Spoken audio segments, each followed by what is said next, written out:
What's crack-a-lackin', everybody? How you cranksters doing? And heidi ho. Somebody asked what the crack-a-lackin' was, and I think it was Evox. It's just an old Irish, well, it's an old Scottish term, which the Irish stole from us. They always steal the good liquor, and they always steal our songs. But like the Rambling Rover. Happy St. Patrick's Day in advance. It just means what's the crack, like what's good, that type of thing. So what's crack-a-lackin' was just like the Americanized version back in the old days, and of course I called old cranky gamer, so I thought it'd just be a nice little tagline for me. Anyways, sorry I've been away so long, but I have a problem, and my problem is I have this unnerving attention to get things as close to perfection as possible. Have my entire life. And what I was going to do was roll out this second episode of my historical simulation through Out of the Park Baseball, and I realized that for some reason, they imported incorrectly a lot of the players, and all of my record books were not exactly kosher. It was not correct, and it drove me crazy. So I meticulously went through every player, and I deleted them, and I re-imported them, and for some reason, when I imported them the second time, then it came through correctly. So it was very odd, right? So, but I could not have the record books destroyed like they were. So that's what I did. And I also meticulously go through every player, make sure every lineup is set correctly.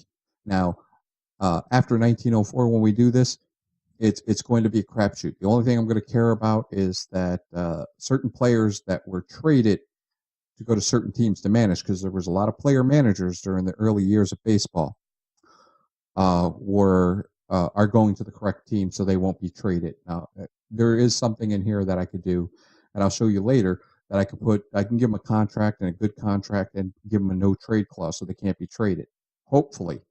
But again, with this game, I've played versions of this game. I think the last version I played was maybe 15 or something before I tossed it in the trash. And I said, I'm not going to play this game for a long time. I got this game, I think I got this game free. Somebody gave it to me because they knew I liked baseball. So I got it. I'm pretty sure. Well, I got it free. I just don't know how I got it free. So I got this game free, and I was like, I do love old school baseball, so I'm going to try it again. And we're going to see how long I can go before I get so frustrated. I've never had a version of this game that has not crashed. Never. It goes on, and then for some reason, boom, it crashes. And then I try to do the backup, which you're supposed to back up constantly with this game. And people go, "Oh, that's just par for the course. They used to do that in the forums." No, you're supposed to. And why would you? Why would you have to constantly do that if it constantly crashes? Anyways, it's a great idea, and I really do love being able to grab all these players, start from 1901, and we have all these players with the record books. So, and that's what I'm going to go through today. Now, 19th century baseball was a very odd game. It was a lot of just reckless abandonment. It was a lot of cheating in regards to people tripping. There was only one umpire in baseball in the 19th century, and they were behind home plate, and they couldn't see everything. Oh, they weren't behind home plate. I'm sorry, they were behind the pitcher, and they couldn't see everything. So strikes, balls and strikes, most times strikes, it was just like throw it underhand so that the batter can hit it, and then we can get on with the damn game. Thank you very much. And a lot of stolen base records and such, they really couldn't, they don't know what stolen bases were back then. So we have this guy, Billy Hamilton, called Sliding Billy Hamilton. Is this really his stolen base record? We don't know. Caught stealing? They didn't even keep track of caught stealing back then. So we don't really know. Henry Chadwick, who invented most of the statistical analysis that we used back then, he did keep track of the batting average and the singles and the doubles and triples and the ERA. So those are pretty much on par. But you got to remember that you just had amateurs kind of recording this stuff.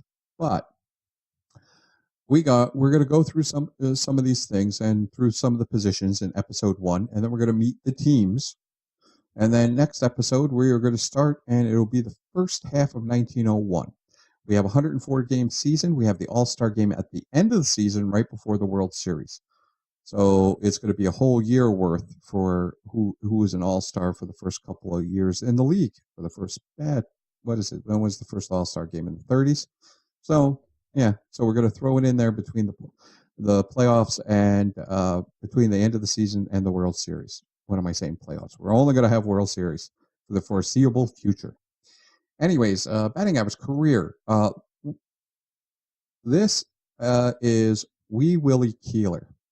Now, as you can see, Wee Willie, he was 5'4" and 140 pounds. He may have been lighter, he may have been a little heavier, but Baseball Reference, I knocked down a lot of the weights simply because whoever did those weights back then, or whoever put them, a lot of the players were not weighed at the time. You know, they just didn't weigh them for obvious reasons. They kind of put like today's standards and they go, oh, well, he was 5'6", so he must have been around 140. No, more like 115, 120 probably. So they were not big husky people back then.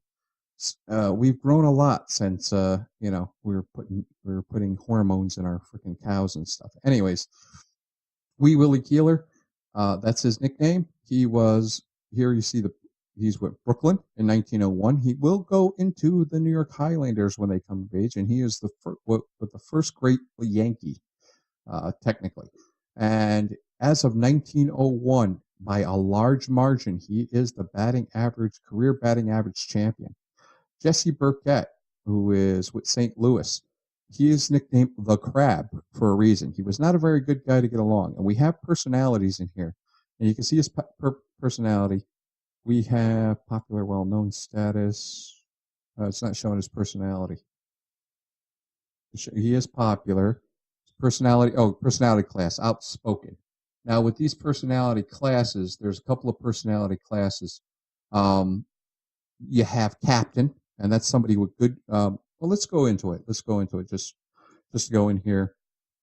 I'm probably getting off track and everything like that. Here we go. Okay. So we got personality classes. I like personality. I like to put this little stuff into the game. It really doesn't matter much when it comes to mathematical algorithms, which will play out in this game. But it's a nice little thing to have. This guy could be pretty disruptive to any club. He's a very talented player, but he could be disruptive. There is a personality class called disruptive, and when we go through the leagues, I'll show you who the big guy is. If anybody here knows baseball history, you're going to get a laugh out of who I have disruptive. Anyway, so he's a captain would be leadership 150 or more here. Loyalty, I think the loyalty has to be just over 100, and work ethic has to be, I think 125, a little over 125. That would be a captain. So he's got to have good work ethic. He's got to be loyal, have loyalty 150. Now there is fan favorite. Fan favorite would be local popularity. As you can see, this guy, he's well known in St. Louis because Jesse Burkett played elsewhere, and he is a very popular player. People do know him, but in St. Louis, not really. He's only well known as of now.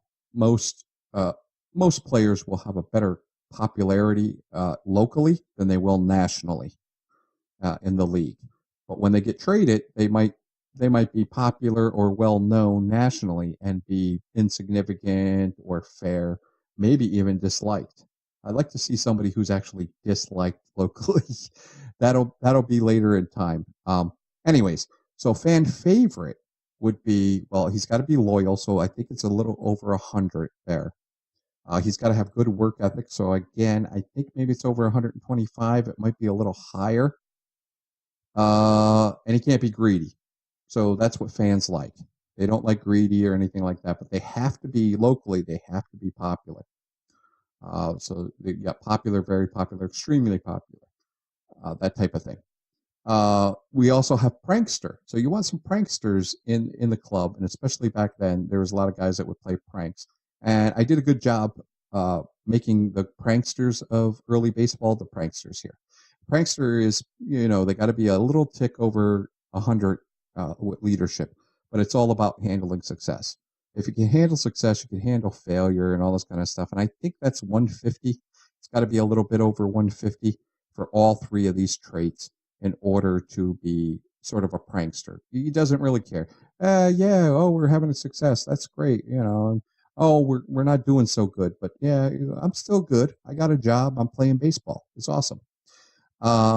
Spark plug. There's another one called Spark plug.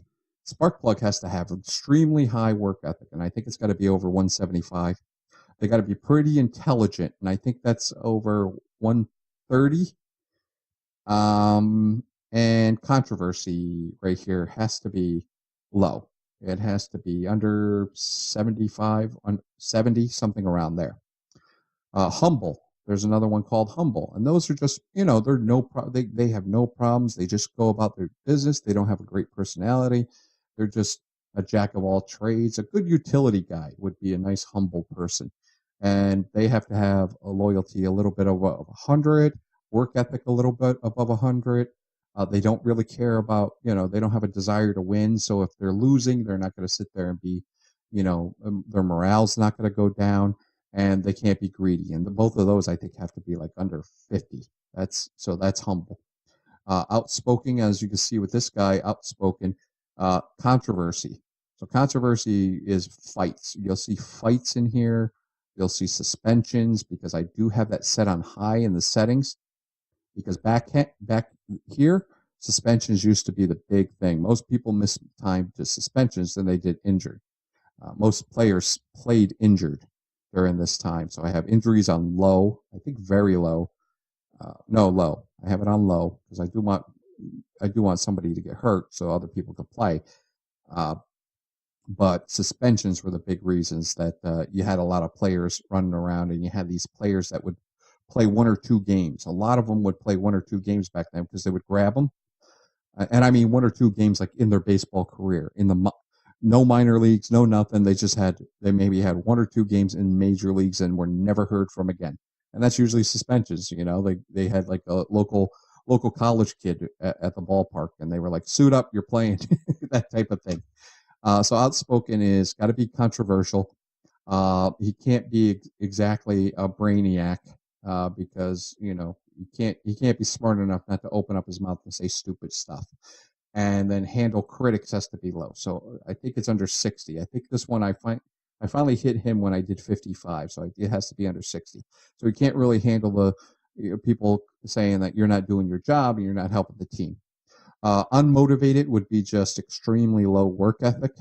They just don't care. So they might have all the talent in the world, but they just don't want to work at it.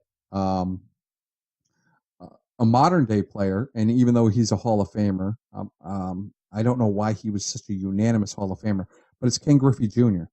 Ken Griffey Jr., even in his scouting reports, he was extremely talented in all facets of the game, but he never worked to improve himself. That was in his first scouting report. It stated he never looks to improve himself.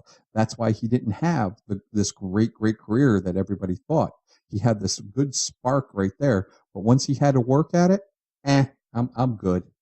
So that's Ken Griffey Jr. People may disagree with that assessment, but that was in his very first scouting report, that he doesn't work hard. And in my mind, he never tried to improve the only weakness he had in his baseball game. His beautiful swing, beautiful defense, he had it all, but he just didn't work at it. So that's why he's not the greatest player of all time.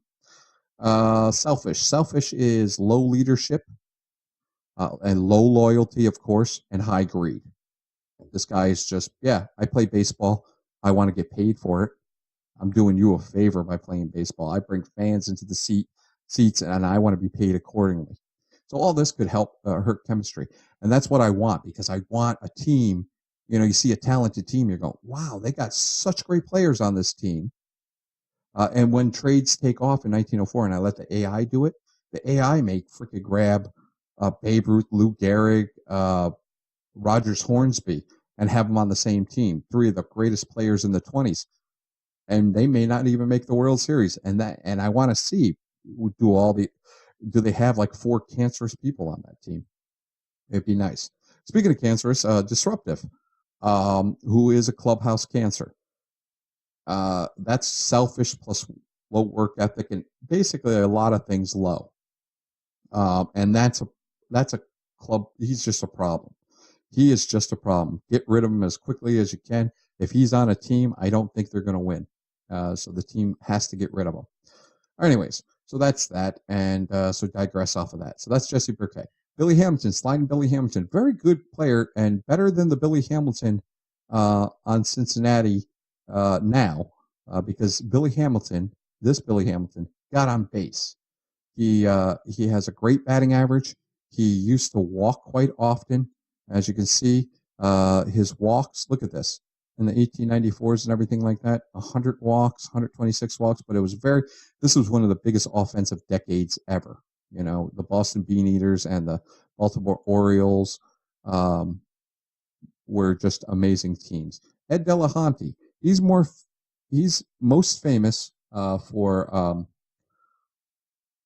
trying to jump, and I think he was going to go to the Giants. So he jumped from Philadelphia to Washington, and then he was going to jump to New York. But on a train ride, it's one of those mysteries.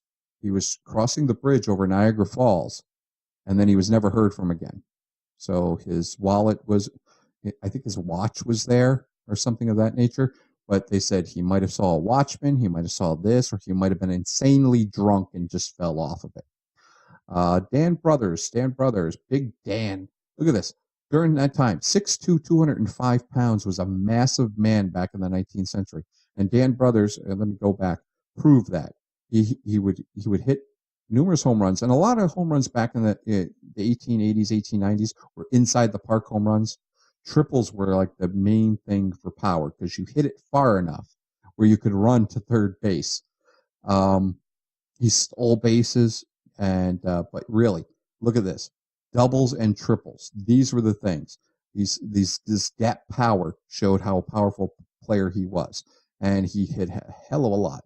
I think Big Dan Brothers, let me see the real life. Yeah, in real life, he actually comes back and plays a couple of games for John McGraw with the Giants. So he doesn't retire until 1904. So as you can see with this, excuse me, as you can see with this pound sign, he's still active. I still got him active, and I have him under the Providence Grays. And you can see this. This is another thing I did during the week for 5 days. I went and tried to find logos for old time ball clubs because, like I said, I didn't create. These leagues are in existence at this time, and these teams are real. The Providence Grays were real.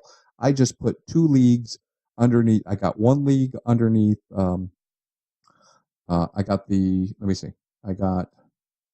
Eastern League underneath the National League.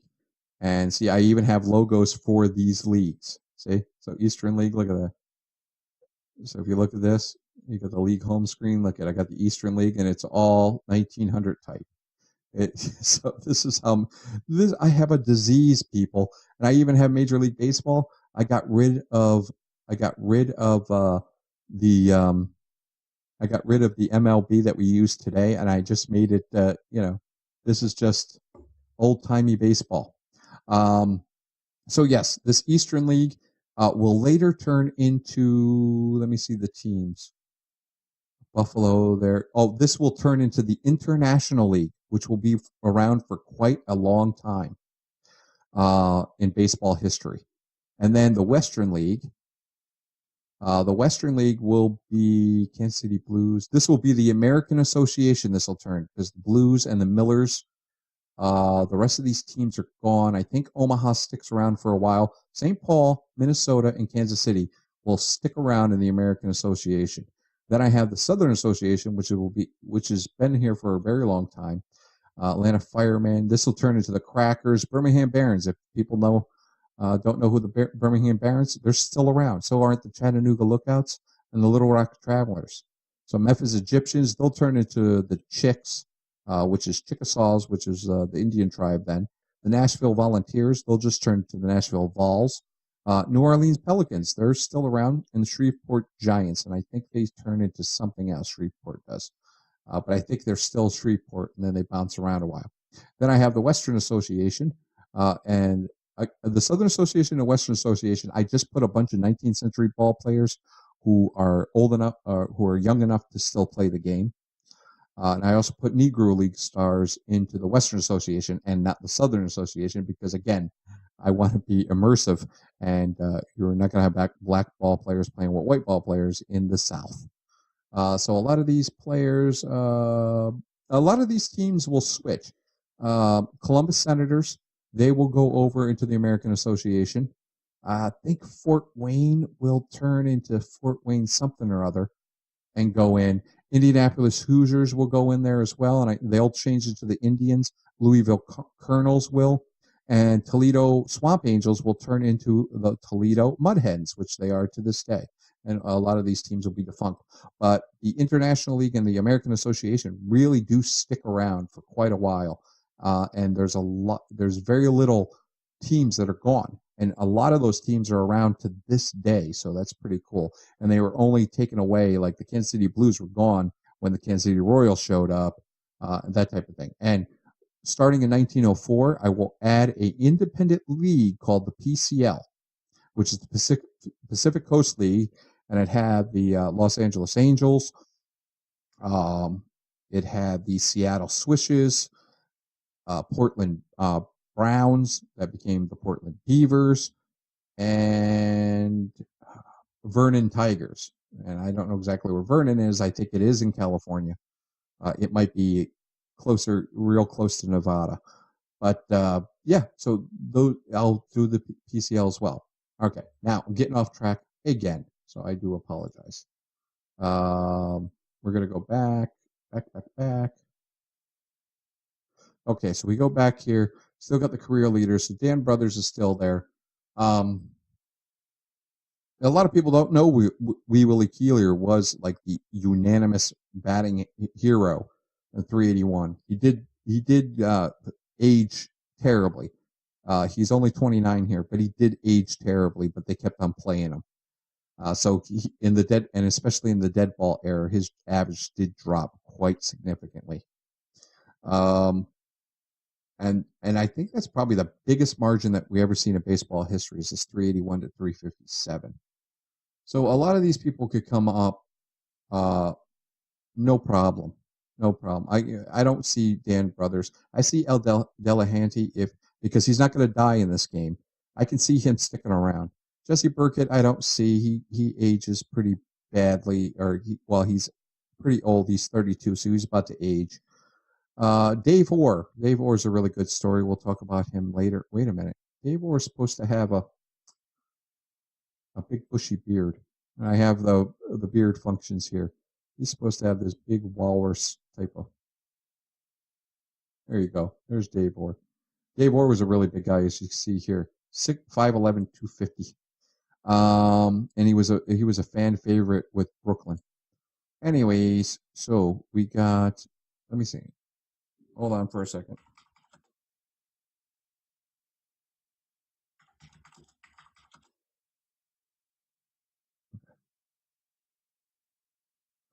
Yes, Dave Orr. I got him as for Brooklyn. He really worked at Brooklyn, and we'll talk about him a little later. Pete Browning. He's the guy that brought the Louisville Slugger into play. So that's his big significant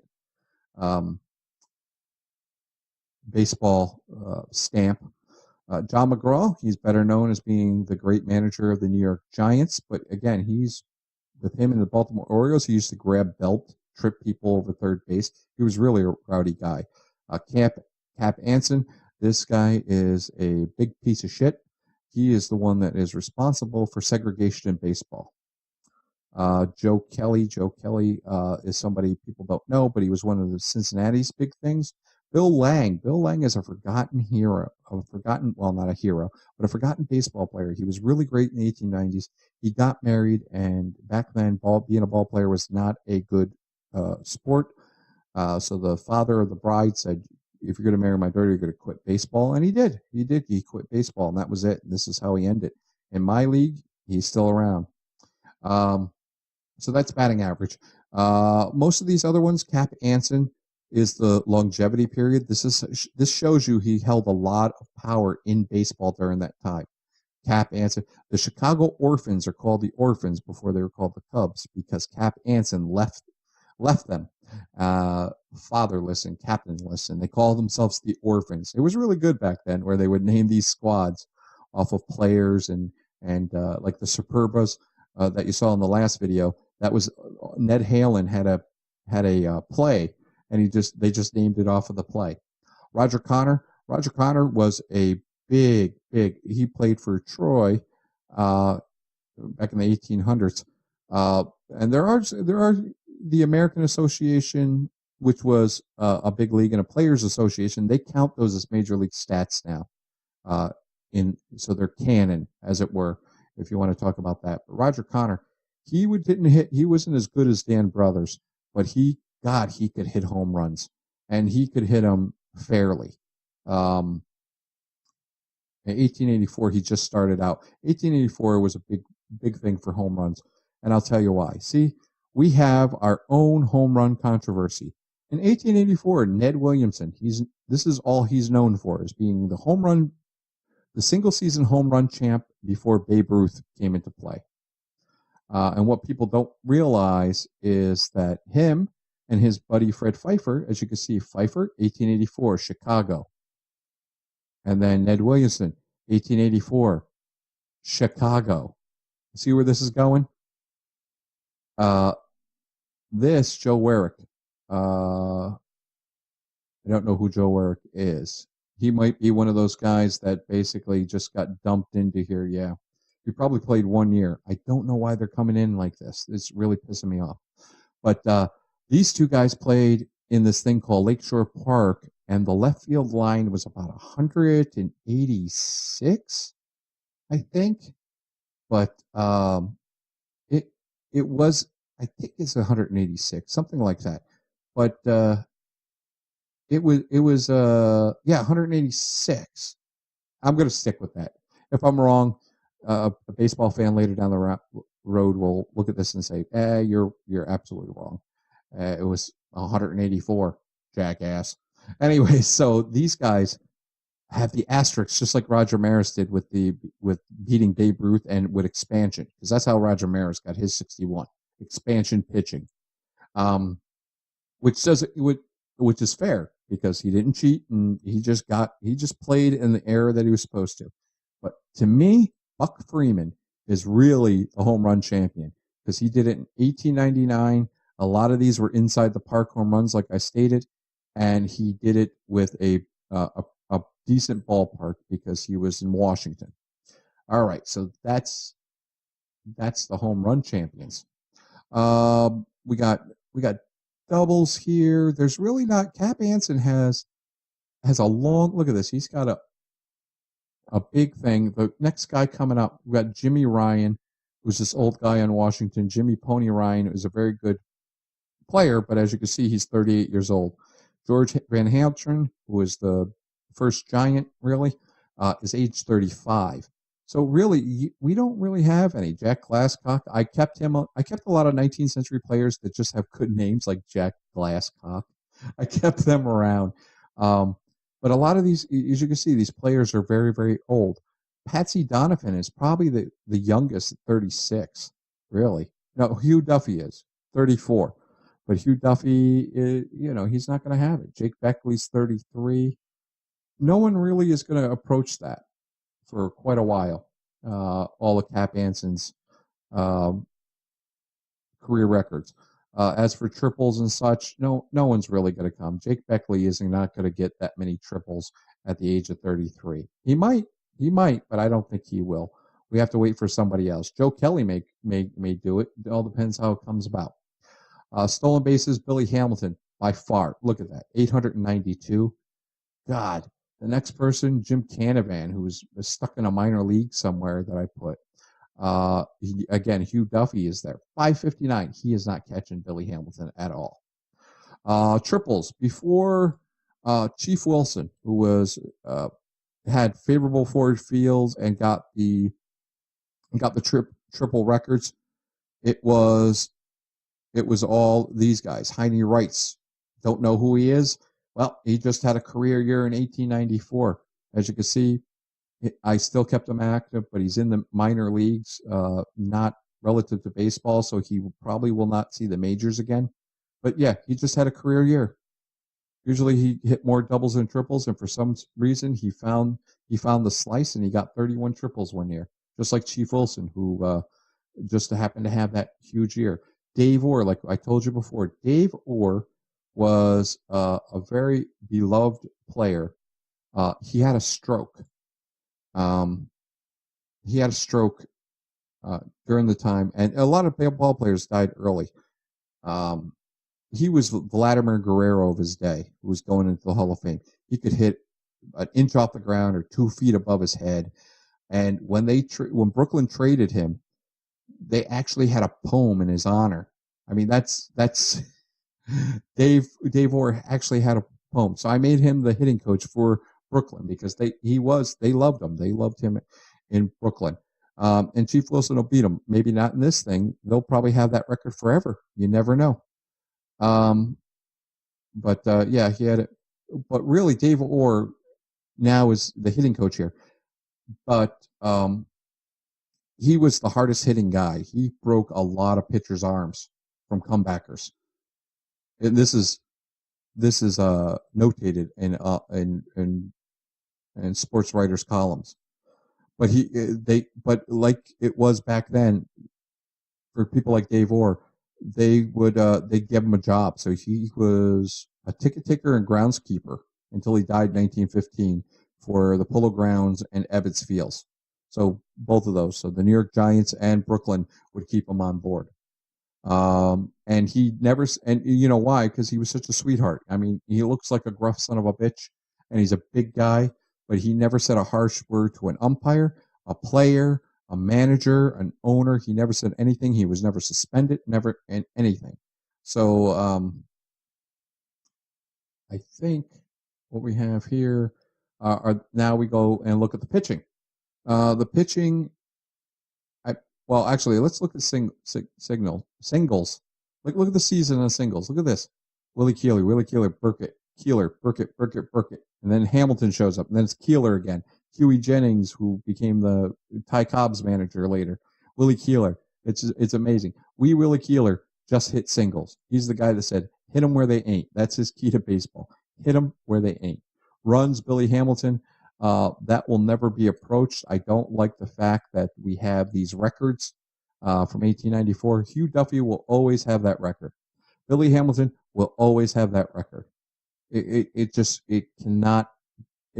can't be beat. It just can't be beat. I don't think we might not even go to 162 games. So Van Haltren may have this 156 games. But I think we're going to have 154. So we'd have to have somebody play 2 tiebreaker games in order to get that. All this other stuff, on base percentage, 1899, 546. John McGraw's, no one's going to beat that. Slugging and on base OPS, that'll be broken. Hits, that might be broken, or that might stand forever. Total bases, that'll be broken. Singles, I don't know if that'll be broken. That's a lot of singles without hitting doubles and triples. Doubles, that might be broken. It might stand the test of time, 55. That's a lot of doubles. But when we get to the 30s, it might be broken. RBI, who knows? 166. That's high. We don't know. 100. Will Hack Wilson come along and get 170? What is the RBI record? 181, I think. Stolen bases, 138. I don't know. Ricky Henderson might not come into this league. Lou Brock might never become big because everyone's important as they're 18, and the development engine is going to take over. And I do have randomness a little bit, not a lot. I think it's 100 is normal with hardly any randomness, and 80 is like, yeah, we'll give you a little bit. We might find a pitcher here that only played in 1 season, and he might become a Hall of Famer. So that's pretty good. But the chances of that happening are bad. Denny Driscoll is one of those guys that, like I told you before, in 19th century, underhanded baseball and everything. He used to shuffle on the pitcher's mound. And we could look at Denny Driscoll. He used to shuffle around on the pitching mound, and he'd throw it underhand because it was very lax during the day. As you can see, he didn't have a good career, and this is the only thing he had. And this inning's pitch is noted in out of the park baseball as being enough to qualify for records and ERA titles. But really, this is about 160 innings pitch, less inning pitch than anybody else pitched during that time.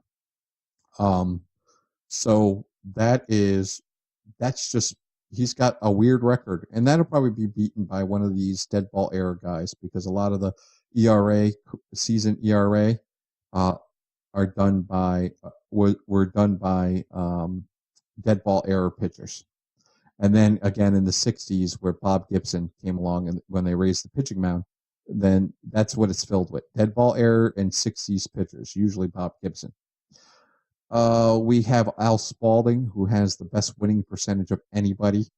And all these beards and stuff are coming off of these players. It's pissing me off. All these guys should have big bushy mustaches and handlebar mustaches, that twirly mustaches. That's what ball players had back then. Old Hoss Rayburn. He is the guy that has the most wins in a season. George Bradley. George Bradley is a good guy. George Grinbat Bradley. He was underrated, and he had such a great thing, and then his arm just fell off, and then he just played for horrible teams. You can see 13-40. Holy jeez. I don't know how you could pitch through that much. And as you can see, Old Hoss Rayburn, like I told you, look at the pitches. Innings pitched 600 pitches. That was early in the 1800s, but in the 1900s, they used to pitch 300, 400 innings pitch. It's amazing how long they went. Candy Cummings, you can see him show up here with the 400 innings. He is known as the inventor of the curveball, but there's things that say there was a Goldsmith guy, Fred Goldsmith, that actually did do it. So yeah, those things might not be broken, but Denny Driscoll is one of those guys, and then he wound up dead from tuberculosis. They called it consumption back then, and he died 6 years after his mother died, and 2 years before that his father died, all of tuberculosis. It was horrible back then. Just so count your blessings now. Losses: Will White 42, Aldhouse 59. Again, none of these things will be approached, these single season pitchings a lot. Home runs allowed, holy crap, during today's game, that would be a good pitcher. Gives up only 27 home runs. Based on balls per 9 inning, 0.13. Never approached again. So that'll go down 7.23, which is very good though for Jim Whitney, who was called Grasshopper during the 19th century. That's a very good strikeout ratio. Horrible now, but back then that was pretty damn impressive. What else do we got? Strikeouts career per 9 inning got Toad Ramsey, but there is this guy called Amos Russi. And Amos Russi was called the Hoosier Thunderbolt, and he played for the Giants and came into contract dispute because his arm was kind of getting bummed. So by this time, he sat out 1900, and then no one offered him a job. Well, now Cincinnati did try him out a little in 1901, and he just couldn't cut the mustard because his arm failed him. A lot of these career things, Pud Galvin is the leader. But we have this guy called Cy Young. And Cy Young is a very young 34-year-old. He's not an old 34-year-old. He chops wood, and he's never had a sore arm. And in fact, Cy Young finally left the league because of his knees, not his arm. He said, my arm felt as good at 43 years old than it did at 20. And but he said, I couldn't field bunts anymore, so they would just bunt on me all the time and reach first. So that's Cy Young. Kid Nichols, his arm fell apart after 1901. He wasn't very impressive in 1901 in real life. But we'll see. He's 31. He's younger than Cy Young. Maybe he'll do it. Maybe he will be the all-time leader, and Cy Young might get hurt or might not go the distance. Gus Weiing, called Cannonball, he threw pretty hard. What else do we have here? Jim Devlin for the career, 2.05. Again, a lot of these. This is currently held by this by Ed Walsh, who was a spitball pitcher for the Chicago White Sox back here. He'll show up in a couple more years. And then Addie Joss, who will show up next year for the Cleveland team. He's second. Monty Ward, he was a split-time guy. As you can see, shortstop. He played shortstop. He pitched. Al Spalding was just basically a pitcher, but he was during the early years of baseball. As you can see, the National Association before it became the National League, and he played for Boston, the first professional league. All right, so that's about it. A lot of these things won't hit. So are not a lot of these things will not be broken, especially not during this time frame in the deadball era. But we do have positional things that might be broken. Now, catcher back in the 19th century was a hard job. You stood at least 5 feet behind the batter. Candy Cummings actually had a ball to develop the curveball. He had this guy. The name will come to me later. I have it written down. One of the ball player. I have him as one of my coaches too. I wrote it down because I remember. I can't remember his name now, but he had a ball player. His catcher moved up, and that's how the curveball became effective, because you couldn't throw that thing with the catcher standing, and he was basically standing up. He wasn't squatting. So that ball player, that catcher, was one of the first catchers to actually squat, and that's how the curveball came into play. That's how the guy could catch it, and the catching position was revolutionized forever. And then Rogers Bresnan, who came along, and he's not in any league because he's a young player now. He started doing shin guards. He did like a protective helmet, but he's more known for the shin guards.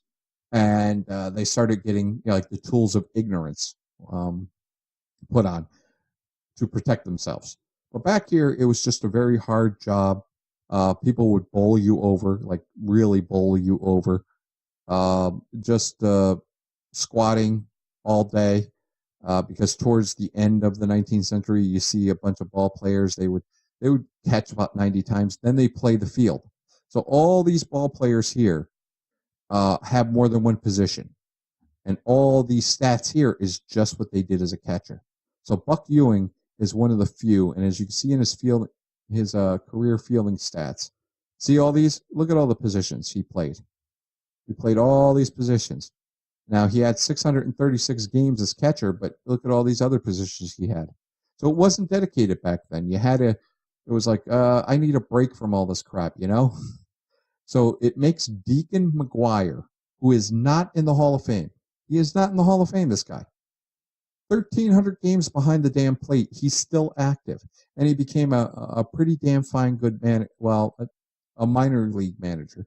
Not a major league manager, but he became a pretty damn fine manager. Wilbert Robertson, who Uncle Robbie, he became a very good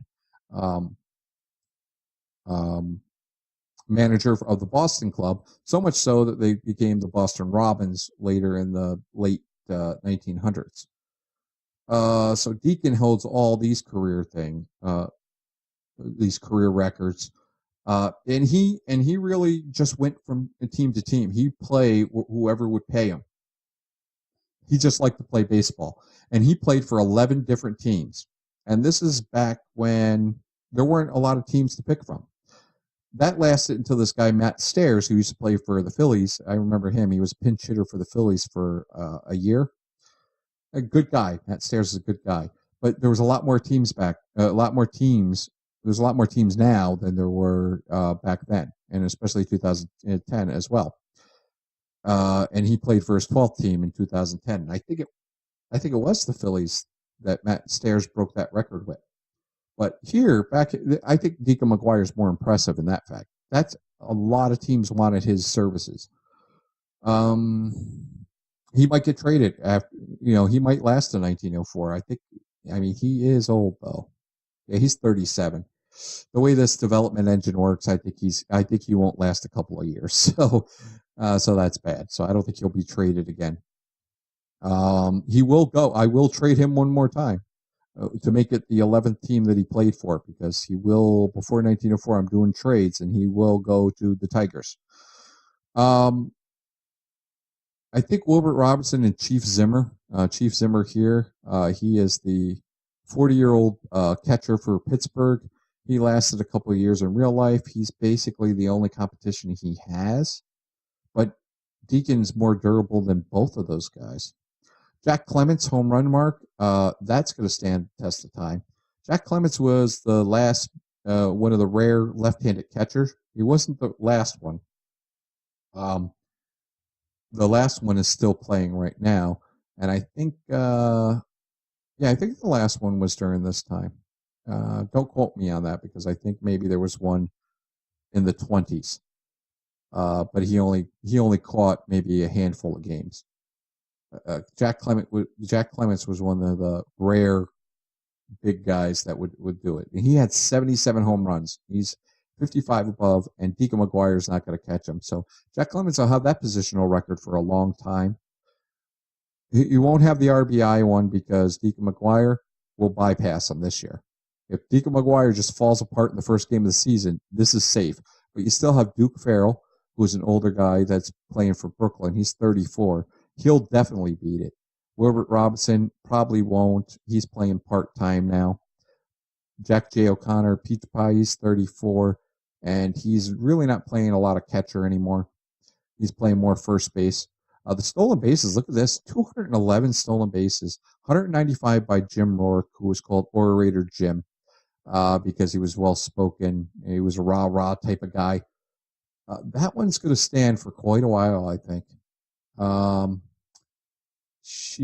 Buck Ewing, you got WAR and everything, so I'm not really worried about that. I'm not really worried about these single season things. I'll keep track of these. Putouts, that'll be broken when strikeouts come into play. Total chances, I don't know about that. 718 by Buck Ewing. That's damn impressive. 91 double plays. I think that's a bad record. I'm probably going to have to go back through this game again and get rid of some of those guys. Fielding percentage, that's pretty impressive, 979.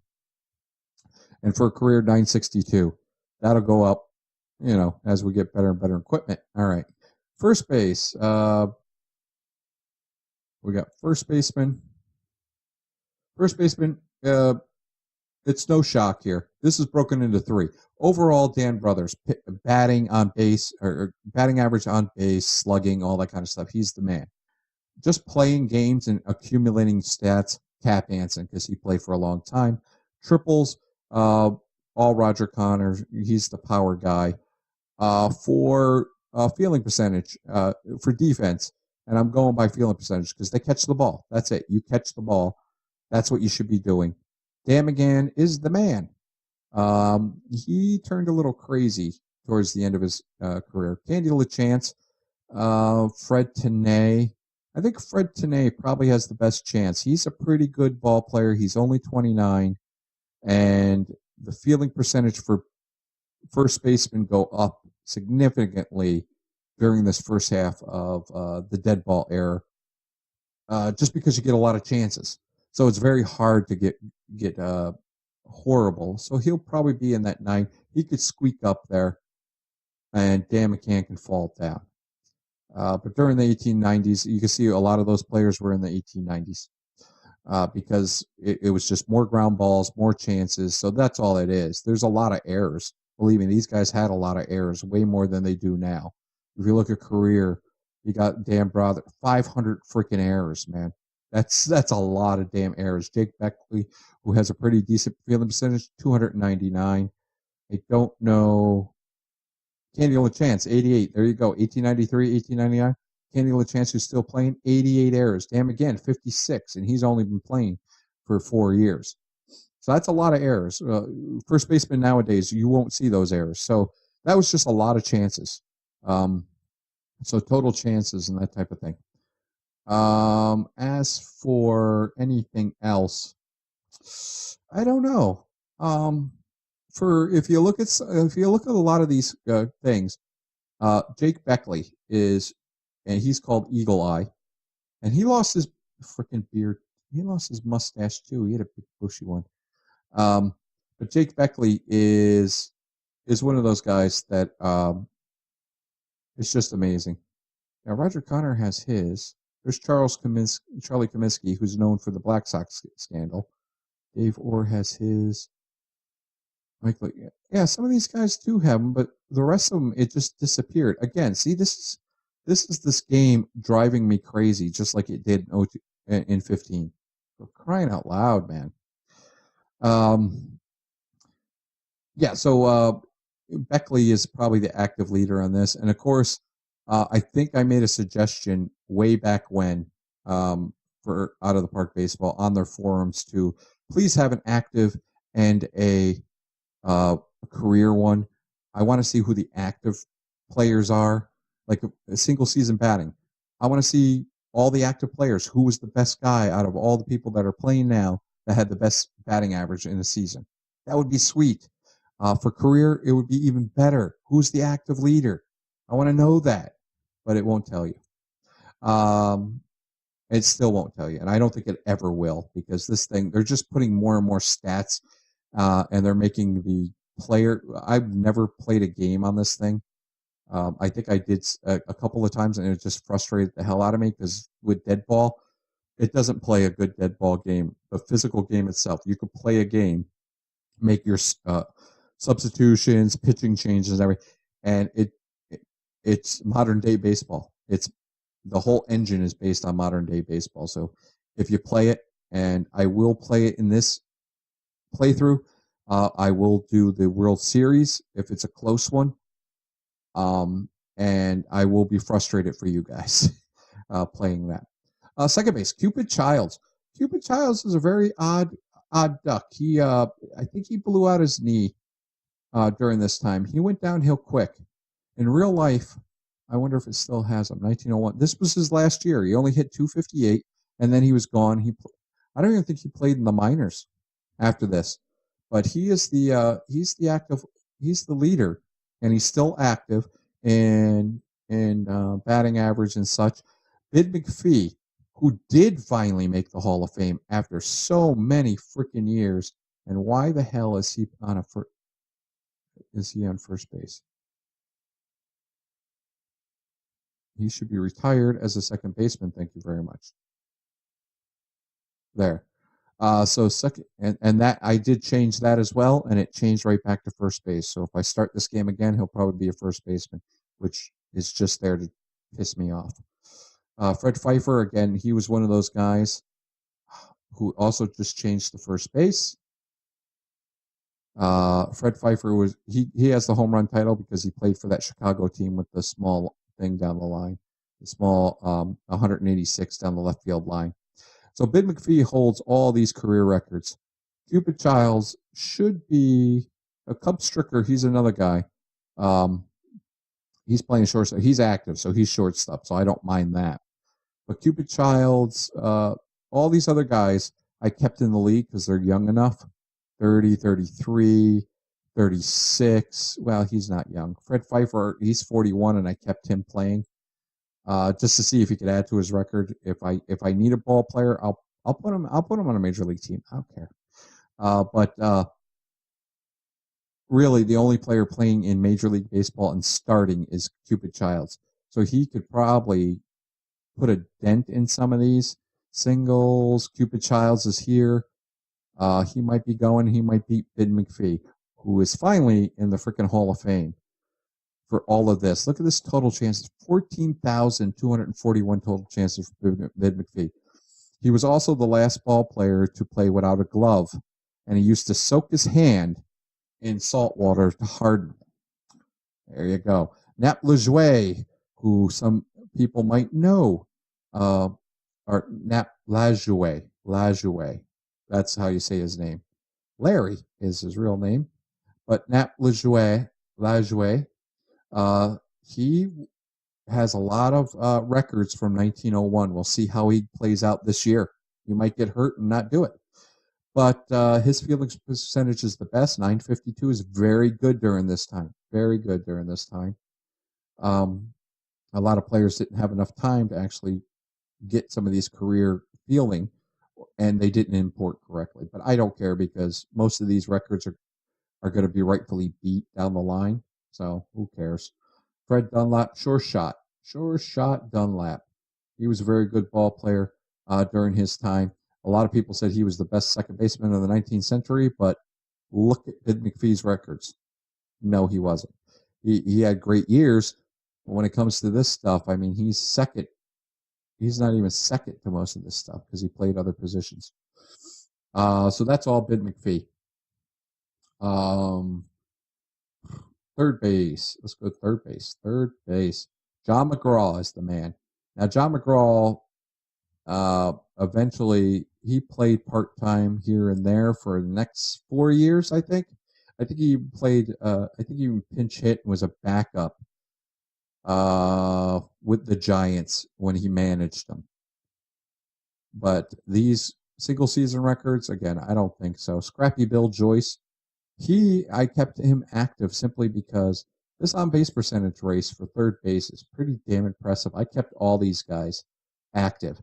Now, Joyce is with a different team. Where's Bill Joyce? He's with Atlanta, so he might not make the big leagues again. Denny Lyons is with the Baltimore Orioles. I put him on the Orioles just to see if he can. If McGraw goes down, I'll see if that. And George Davis, a guy from Cohoes, New York, called Gorgeous George, was a really nice guy. Was a really great ball player.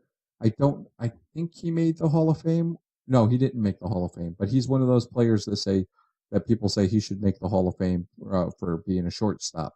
But he has records here for third base too, because he played a lot of third base. Arlie Latham.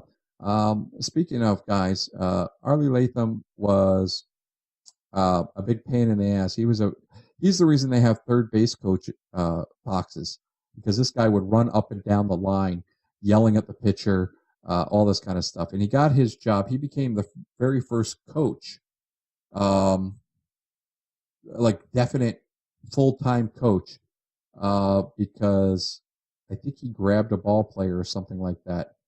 I think that's the story.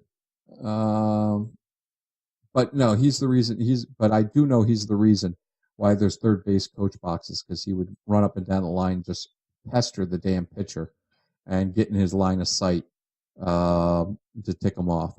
A lot of these other ball players, pretty decent. Jimmy Collins right here, the first great Boston manager and player manager who helped them win the very first World Series in 1902. He was probably the second best third baseman during this time. The other one is this guy that we'll talk about later when we go over the teams that will supplant him. But other than that, let's go to shortstops. The shortstops. I wonder if he's here anywhere. Nope, he's not here anywhere. But you know who's going to take most of these career records if he stays healthy. And that man is called the Flying Dutchman, Honus Wagner. Honus Wagner, the great Pittsburgh Pirate, the greatest shortstop that ever played the game in most people's minds, will probably hold a lot of these records. For now, Hewing Jennings owns this stuff. He won't add or subtract from this because he's not playing. He's a first baseman now, and he's not playing shortstop. He'll later become a manager for the Detroit Tigers. Bad Bill Dalen, he's 31, and his fielding has gone downhill. Herman Long. Now, Herman Long is one guy I want to talk about. Herman Long is known for the guy who has the most errors. Well, actually, let's look at his right here. Errors, career, Germany Smith. You see Herman Long, 900. He's going to supplant that. Herman Long is going to be the guy that has the most errors in baseball history. But he had exceptional range at shortstop. So back then, he get charged with errors on most plays most shortstops wouldn't even get to. He left the game in real life as the home run, hits, doubles, RBI, stolen base, assist, put out, total chances, double play of all shortstops when he finally retired from the game. And Dalen gets the uh, bad Bill Dalen gets looks, and people say, oh, because people look at Sabermetrics and War and all this kind of stuff. They look at Dalen because he had real high spikes in 1894 and everything. And you can see here, Herman Long had career years in 94 and 95, which was a big spike in offense in the league. And Dalen gets like all these, oh, he should be in the Hall of Fame. Herman Long doesn't, but I don't understand why. He's the guy that was consistent, and he was the best shortstop during this time. I think his Kid Nichols, who's his Boston teammate, said, "Oh, you want to talk about this player and that player? Not even as good as Herman Long. He was the best, and all those other guys can rot because this guy put them all to shame." And he probably will hold most of these records, the errors records, the total chances. You can see he's got 8,818. And again, Herman Long is he's 34 years old. He'll play for a couple of more years. He is starting, and he's still good as ever. He's still good as, if you look here, look at this infield range for the dead ball error. He's going to get a lot of chances because and you can see his personality. He's a fan favorite. He's beloved. His popularity. He's popular. He's popular nationally, and locally he's popular. Wait, hold on. I got to change that. Local. He's extremely popular locally. He's been with the Boston Bean Eaters for quite a long time. So, and he was just an all-around good player. There was another guy here who was the Derek Jeter of his day. And I think he is the guy. Triples, that's what he is. Tommy Corcoran, Tommy the Cork. He's 5'9", 165 pounds. That weight might be inflated some. He's got decent range, just like that. He's only 32. He's got decent range like Herman Long. But look at that arm. He, like Derek Jeter, could go to his right with no problem, go deep in the hole, and throw a dart to first base. He didn't have soft hands like Herman Long, though. Let's see, another one of these. Jack Glasscock, doubles. Herman Long is going to beat him this year. Unless Jack Glasscock can start, then Herman Long's going to have that by a mile, probably during the first month of the season. Other than that, assists, Tommy Corcoran's here, 5th. So this should be the Herman Long and Tommy Corcoran show after a while. Here we go. George Davis, fielding percentage. Look at that, 933, which is amazing back then. Amazing for a shortstop. Bones Illy. And again, this guy had a beautiful handlebar mustache. Give him that handle. Thank you very much. So I wonder if there's a setting in there. If anybody knows if there's a setting that's taking off all these mustaches, I'd love to freaking know, because that's pissing me off. I spent so much time putting these mustaches on these players. Anyways, you see Tommy Corcoran 917, George Davis 933, Herman Long 898. It was hard for a shortstop back during those days. A lot of bad hops, a lot of bad fields, pebbles, dirt. They didn't groom it like they did nowadays. So they have better equipment nowadays, and they can groom the field to their liking. Left fielder is basically Ed Delahanty and Jesse Burkett. Those are the two guys that are going back and forth. Walt Willmott has the stolen base, but even here, you got Joe Kelly. He's going to beat it. He's playing first base now, but I think he does have ratings for left field, which is just as good as first base, so he could go back out in left field. Billy Hamilton did play a lot of left field. He's playing a lot of center field as well. And he might go back to left field depending if he kind of falls off the wagon. And he's got his center field rating is still freaking high. But he might go to left field for the last couple of years. But these stolen bases, Jesse Burkett, Ed Delahanty can still steal quite a few bases. But even if they don't, Joe Kelly or Fred Clark will definitely break that record in due time.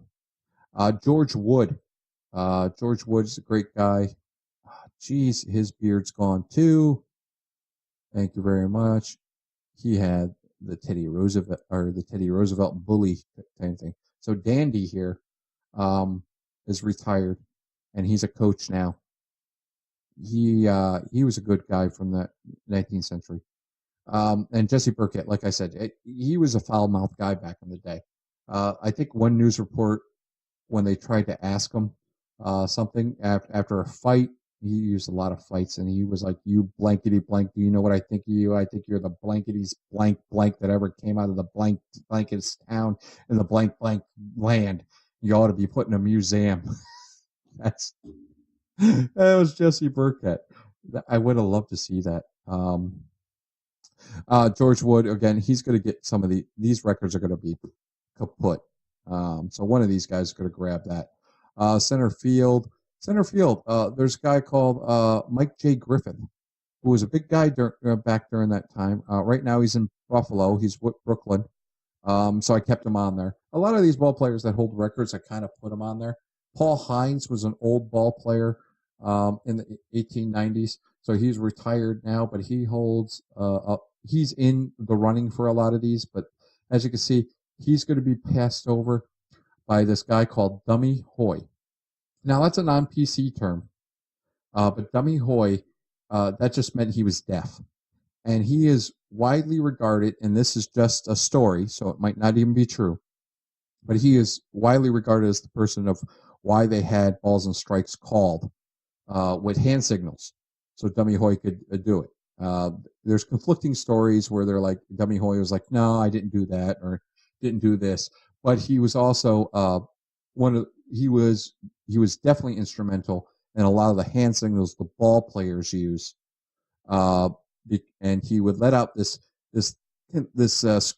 sound like, yeah, when he was going for a ball, because he couldn't hear it, but he would scream, and that's when people knew that he was going for the ball as the center fielder. So Dummy Hoy is like the career leader, George Van Haltren and Dummy Hoy. But I mean, Dummy Hoy's 38 and George Van Haltren, so it might be a battle. But for a lot of these career records, Dummy Hoy's probably going to take over, at least for the time being. Range factor, you can see Jim Fogarty. That's an amazing stat. That is amazing. 3.04 range. That is amazing back then. I don't know if left field, Ed Delahanty, no. There's another one here that has just amazing. Yeah, George Davis. Look at that range factor there, 698. That's awesome for that time. And I don't know, third base, George Davis, 4.53. Now, he's a shortstop, and he was a shortstop playing third base, but third base back then was a very defensive position because you had to field bunts a lot. So that might be inflated over there. 7.74 range factor. Again, I think this is a bull crap. I think this is one of those ball players that imported incorrectly. Ross Barnes, though, I did bring him back. I deleted him and re-imported him. So that 7.23 is inflated by the National Association, but it's still awesome. And then you have Harry Stovey with his range factor of 15.26 there. But this center field range factor, Jim Fogarty, it'll be broken. It'll be broken in time by a lot of players, but just for his time period, that was impressive. For right field, by the way, that guy, Jimmy Ryan, he's the guy leading by a ton in home runs, a ton, and he can still hit home runs. Look at his home run power, 7.8. That is amazing. That's his potential 8. But for the dead ball era, he might hit 3 or 4 home runs. He might hit 3 or 4 home runs for the next. I think he'll make. He might be gone after this year, but for the next 2 years, say he lasts till he's 40. he might pad on to that stat right there. But nobody's close, so he'll be the home run champion there for a while.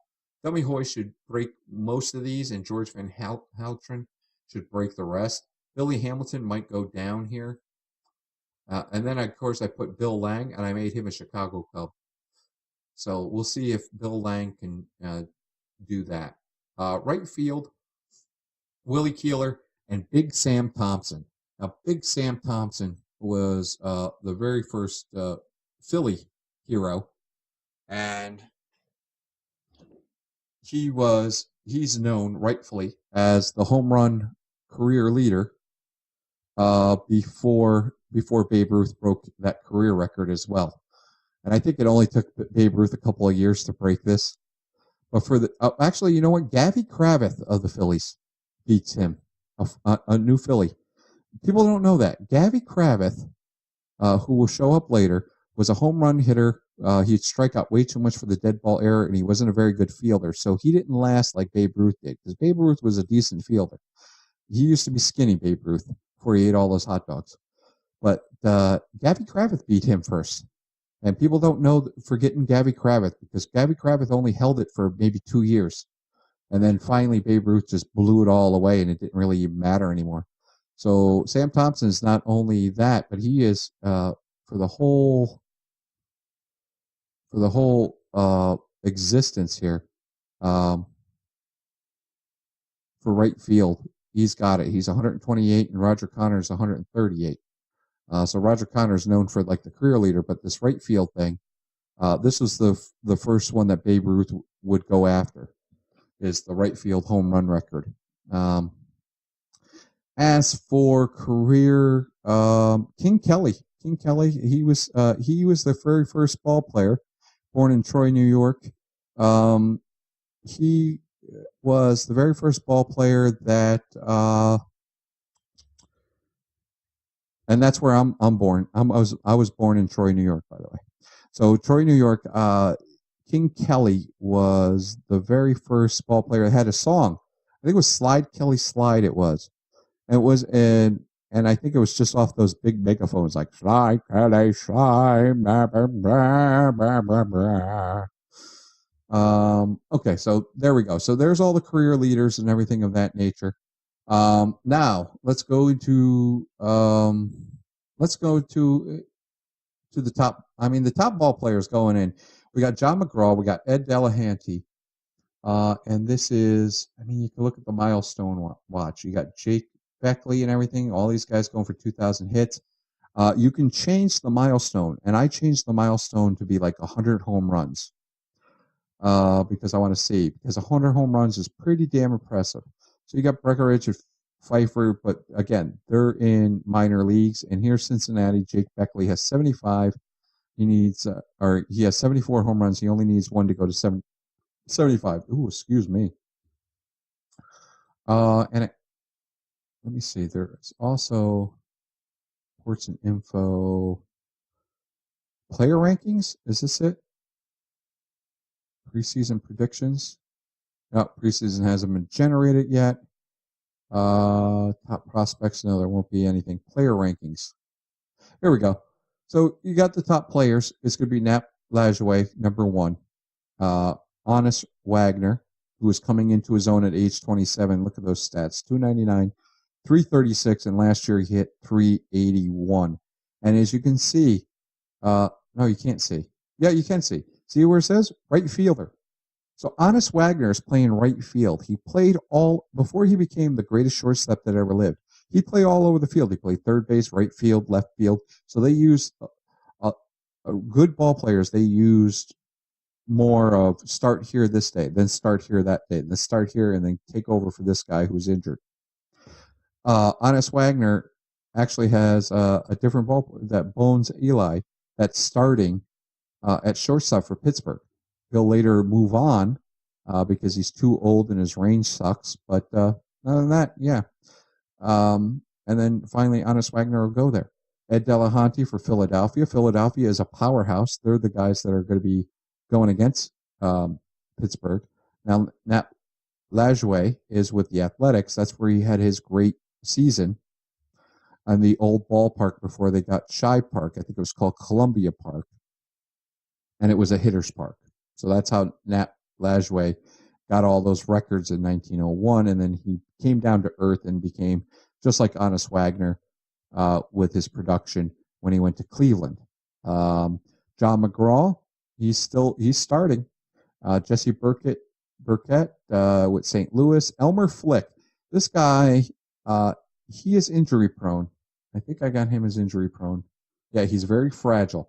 This guy was a great ball player, Elmer Flick. He went to Cleveland. He was a 1-2 punch with Nat Lajoie.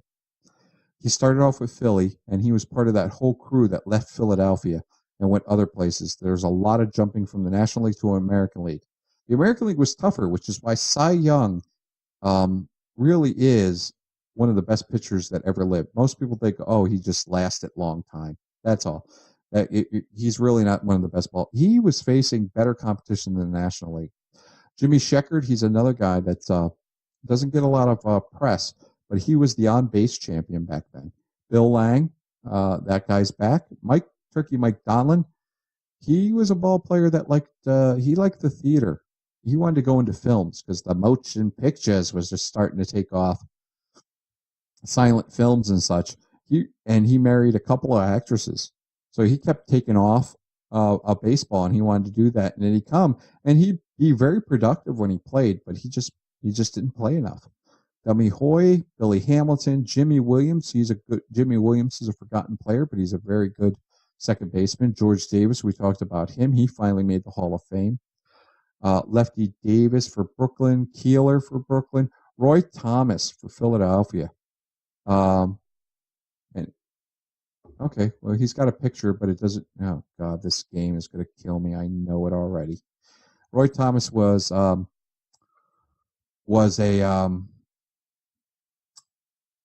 just basically an on-base freaking monster. You see 1900 here, 115 walks. And then previously, 115 walks.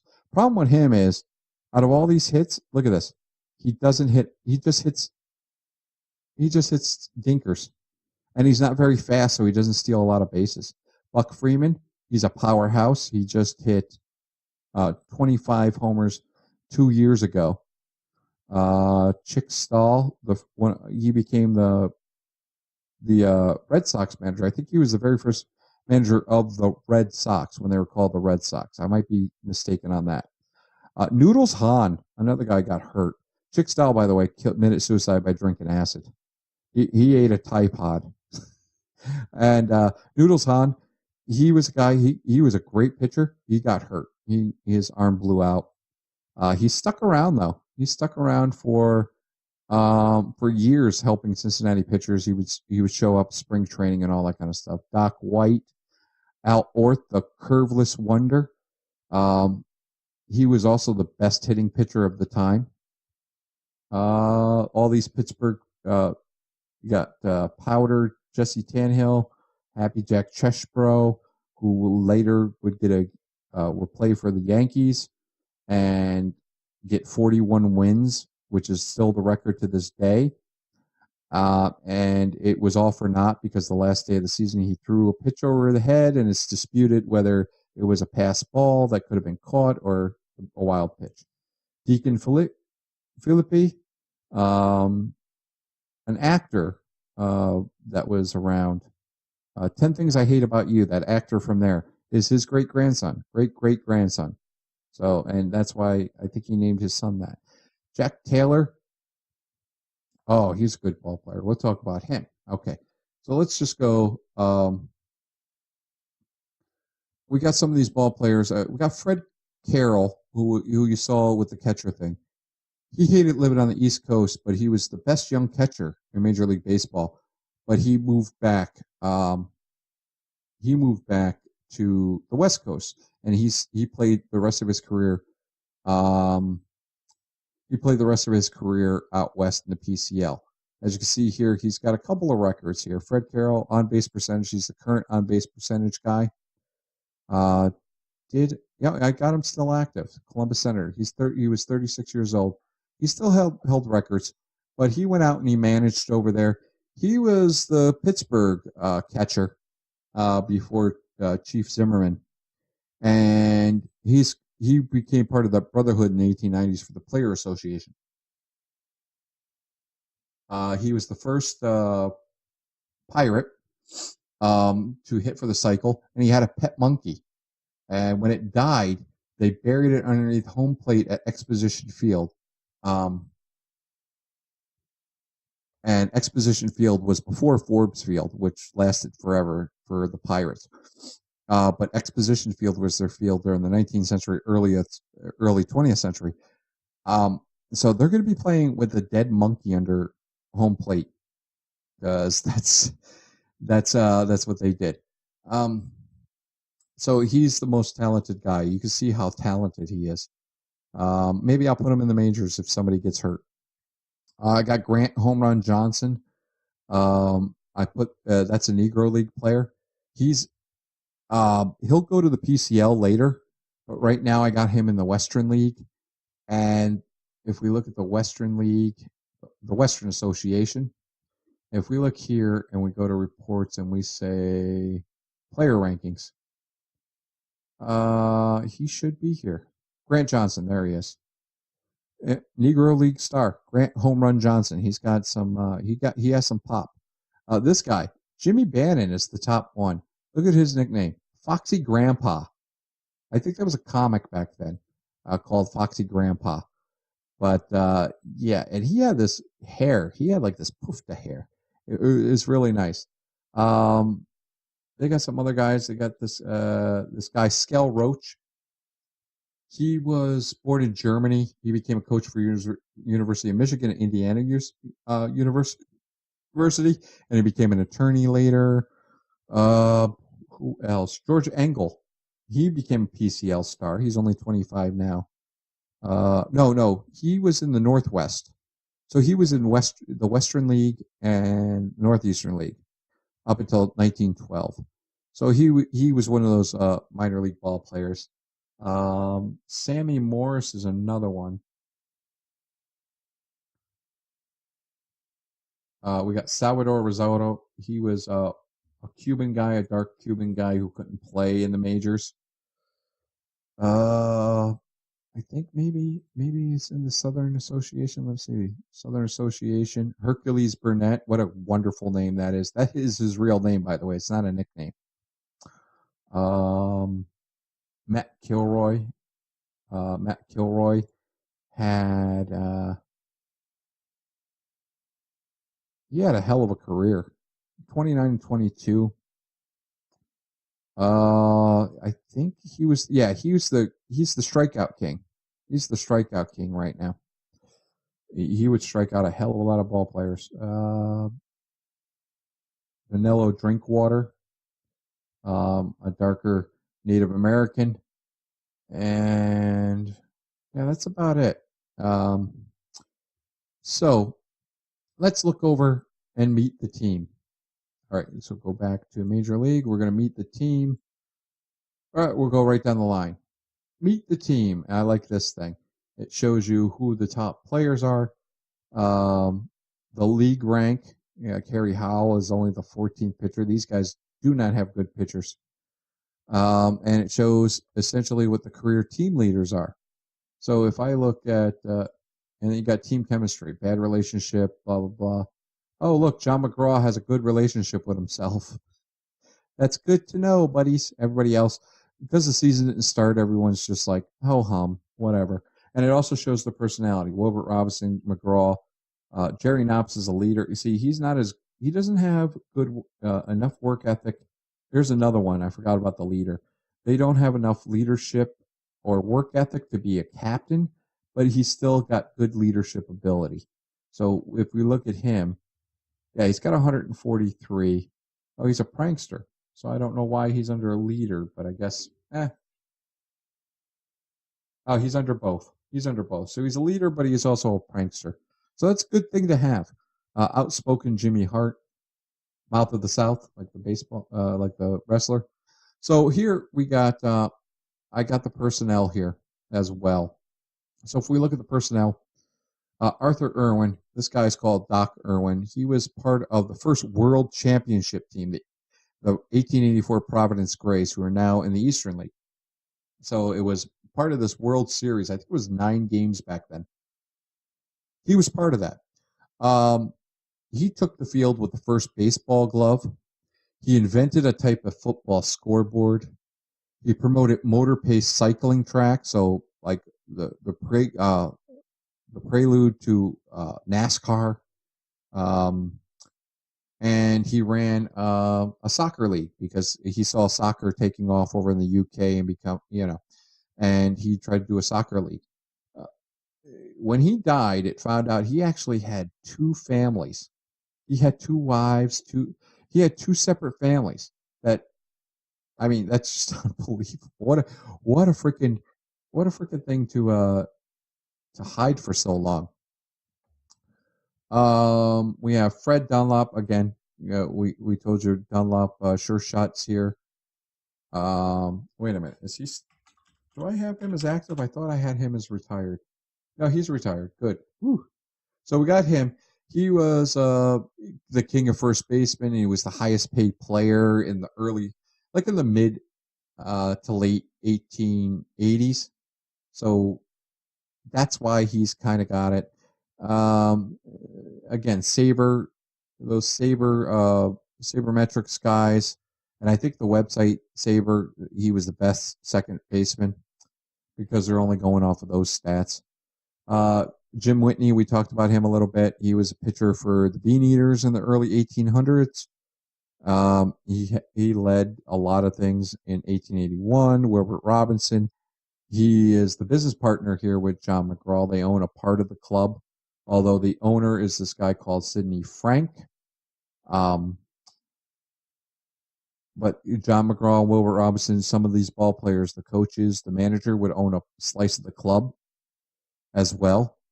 And Wilbert Robinson, when he became the manager of the Brooklyn Robins, they became the Robins, the Brooklyn Robins after a while. Not Boston. I think I said Boston earlier, but it's Brooklyn.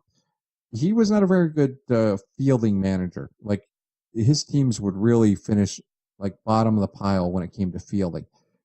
He was very good offensive and a very good pitching coach, but his teams were some of the worst fielders ever. And then they got their Colorado the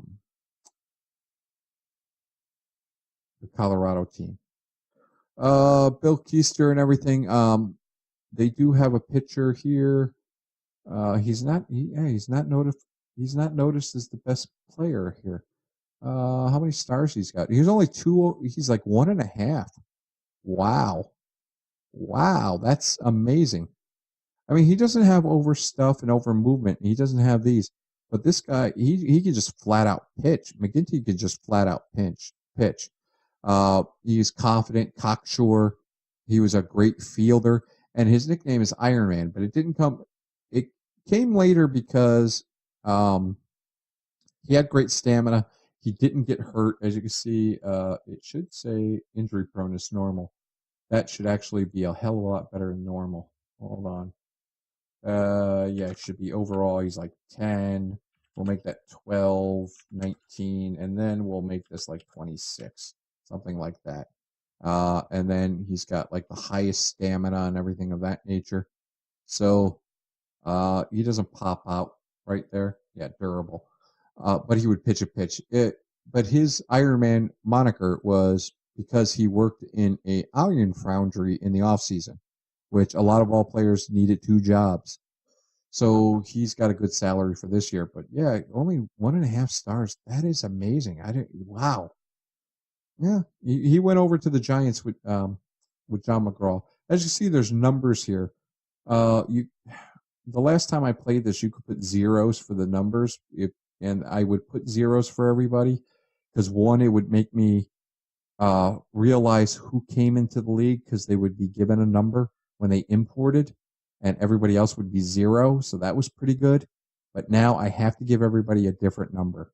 So we might not have anybody retire. We might not retire anybody's number for a while. Guy I want to talk about here, Bill Keister, Wagon Tongue.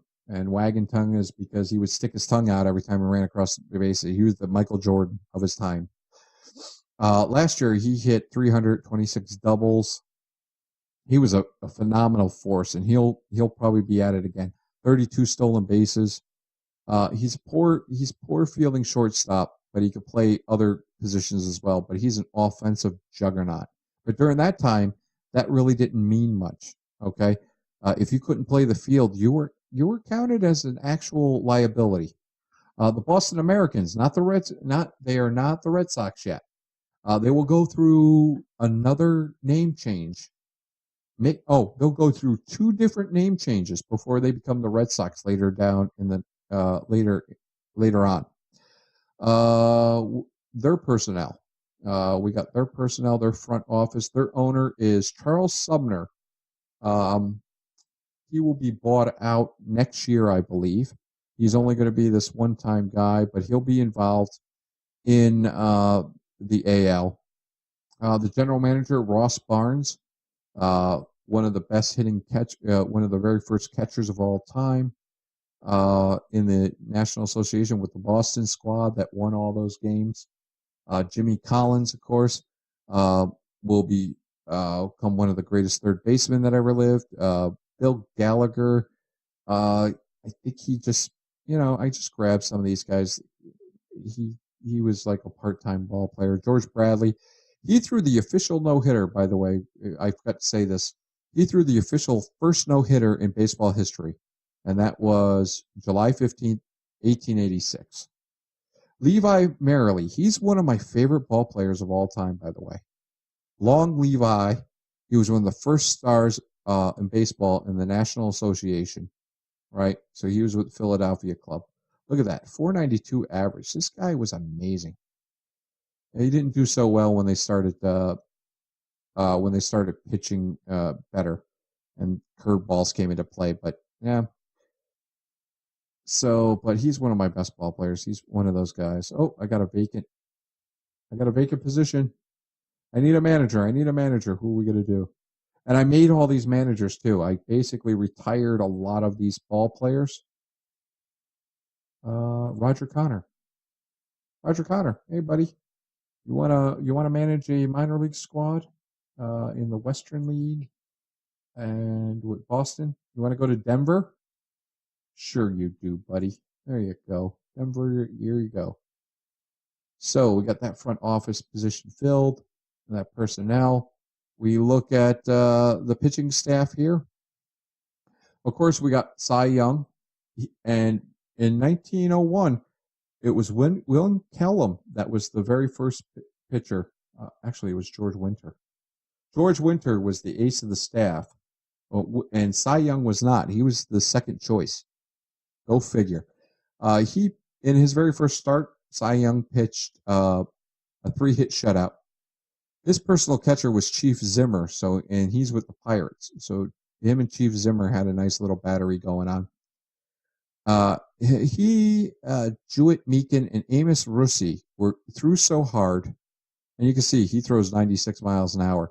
They threw so hard, and Amos Russi throws harder than this. Well, used to. I don't think I got him throwing as hard as that now because his arm is down.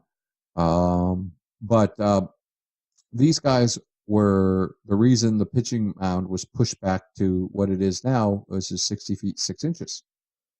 It used to be closer. So it was pushed back 5 feet. It used to be 55 feet. And he did not do so well. He played for the St. Louis. He also played for the horrible Cleveland Spiders team. Did he play for the horrible one? Yep. I think this is 1894. They were the worst team in the league. Yeah, I think it was then. This is when they scrapped all the ball players. So, or is it 1898 they were? But he still, it was 1898. He had a hell of a year. But he only went 19-19 last year with a 3.0 ERA. And he played 41 games, but he only did 35 starts. So a lot of the experts back then were like, Cy Young's through. And he's going to the American League. And a lot of the National League players went there, and he doesn't stand a chance because it's a stronger league. that's what they said under their breath.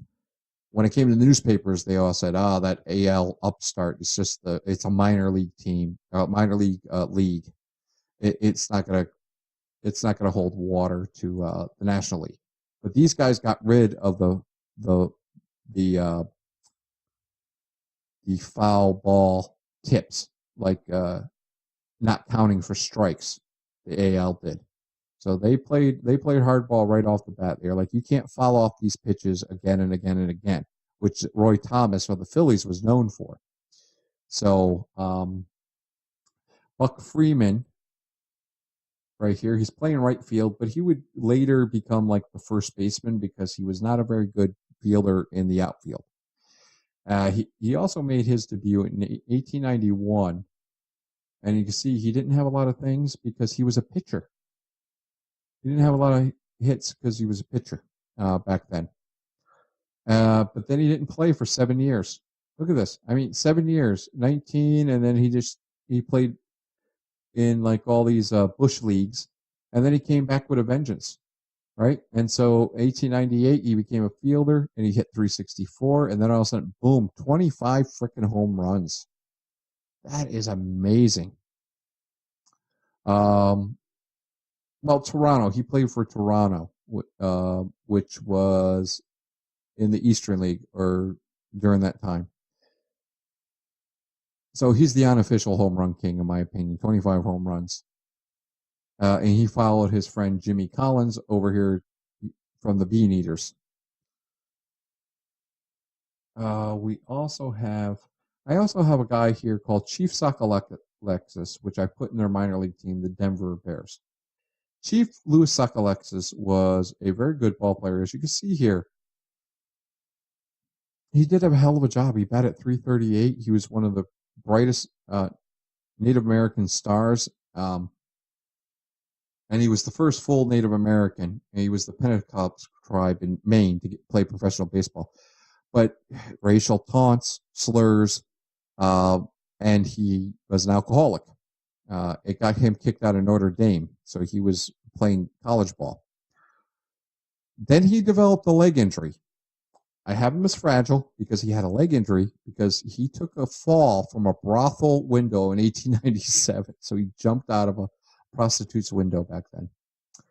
He is widely known because he did play for Cleveland. People think Cleveland was named the Indians in his honor, and that's not the case at all. Let me see. What else do we got here? We'll go keep it in the American League. The Chicago White Stockings. Front office here.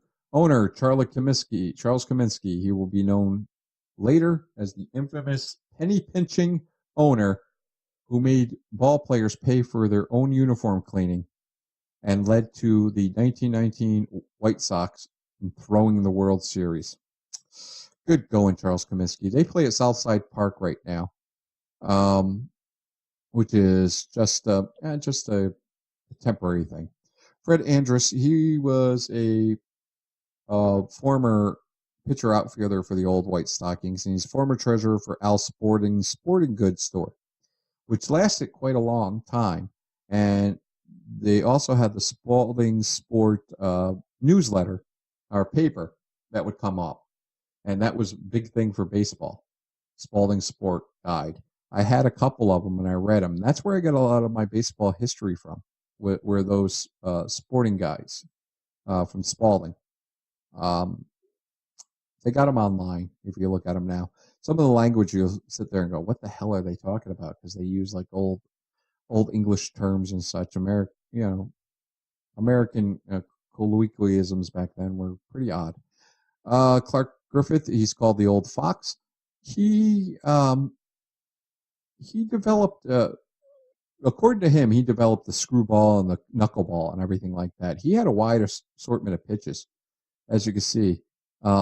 That's essentially what he does. He's a junk baller, as it's known today. Kurt Welch was a speedy outfielder, and his famous $15,000 slide, which was the price for, and that was a lot of money back then, clinched the 1886 World Championship. And he won 3 consecutive ones for the St. Louis Browns, which was an old American Association team.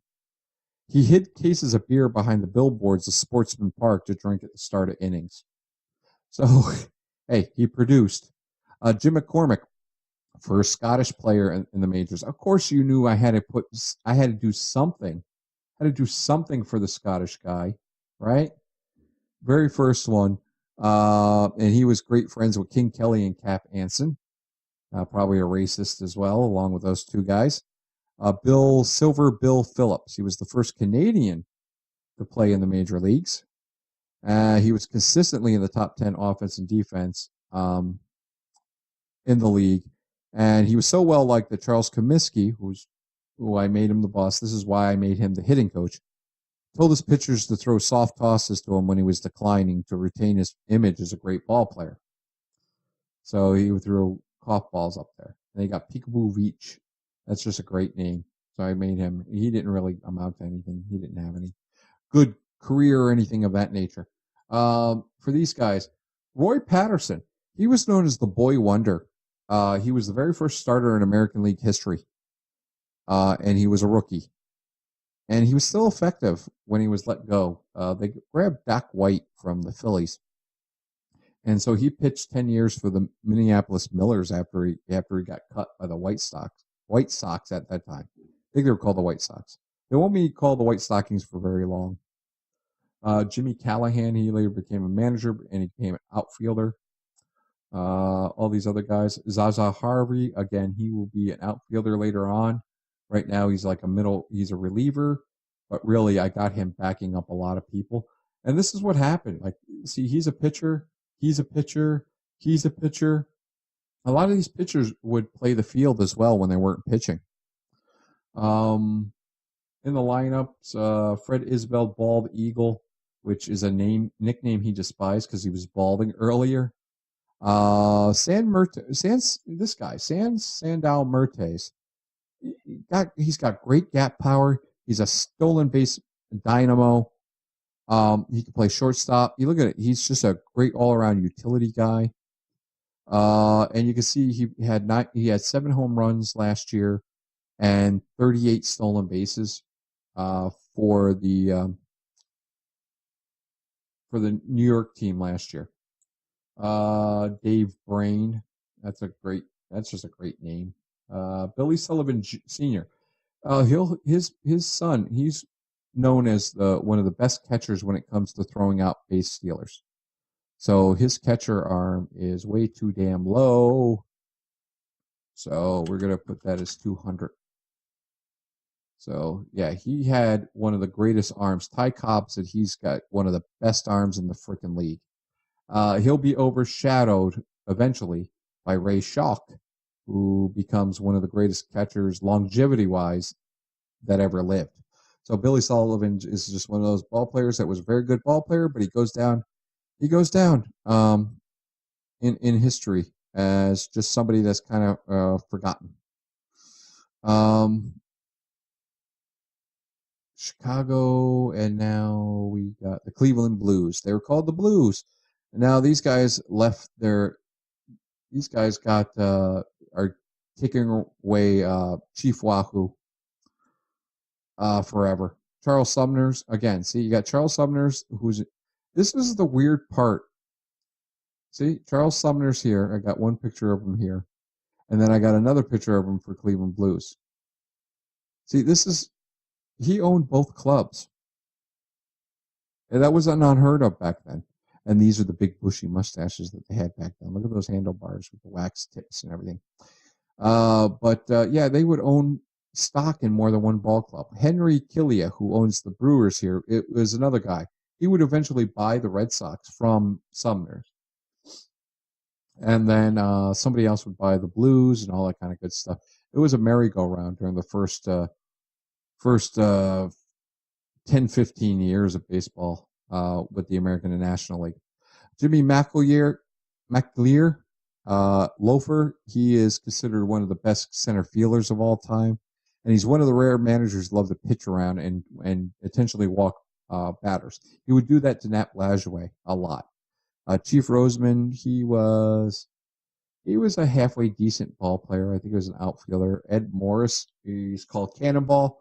He pitched a no-hitter in 1884, one of the rare people to do that. And he led the league in wins, shutout, and saves in 1886. He had 41 wins. And, of course, anyone named Cannonball during that time was really a heavy thrower.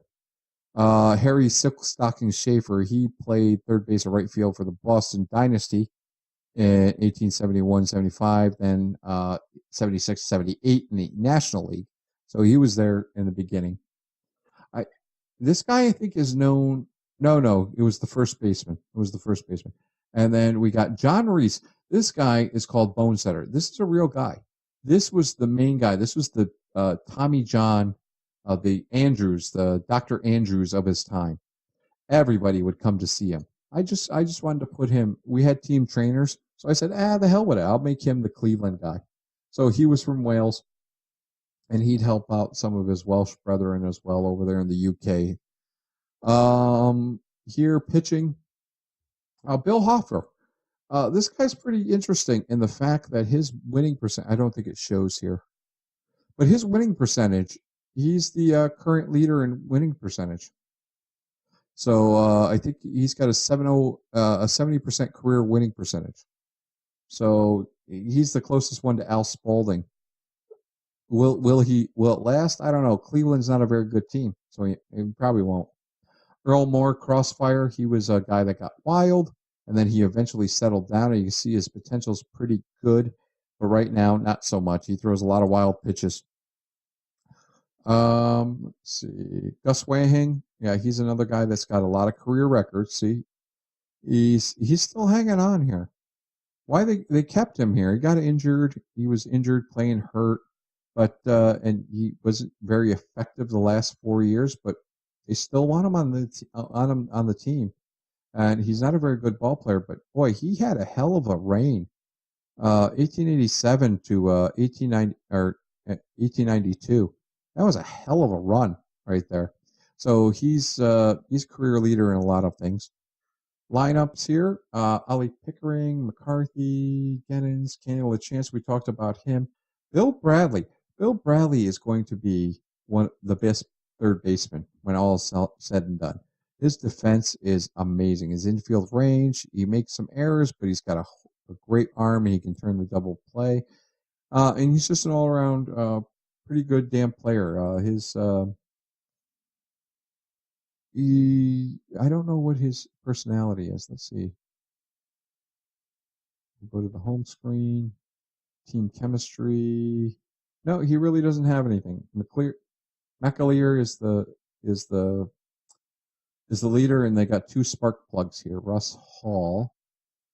Bill Bradley. He's probably him and Jimmy Collins are going to be the two best third basemen. He's the first Cleveland player to hit for the cycle in 1903. He hit a home run in 4 consecutive games in 1902 in real life. That's impressive in the dead ball era. 4 games with a home run. And he set a league record with 7 putouts twice, 1901 and 1909.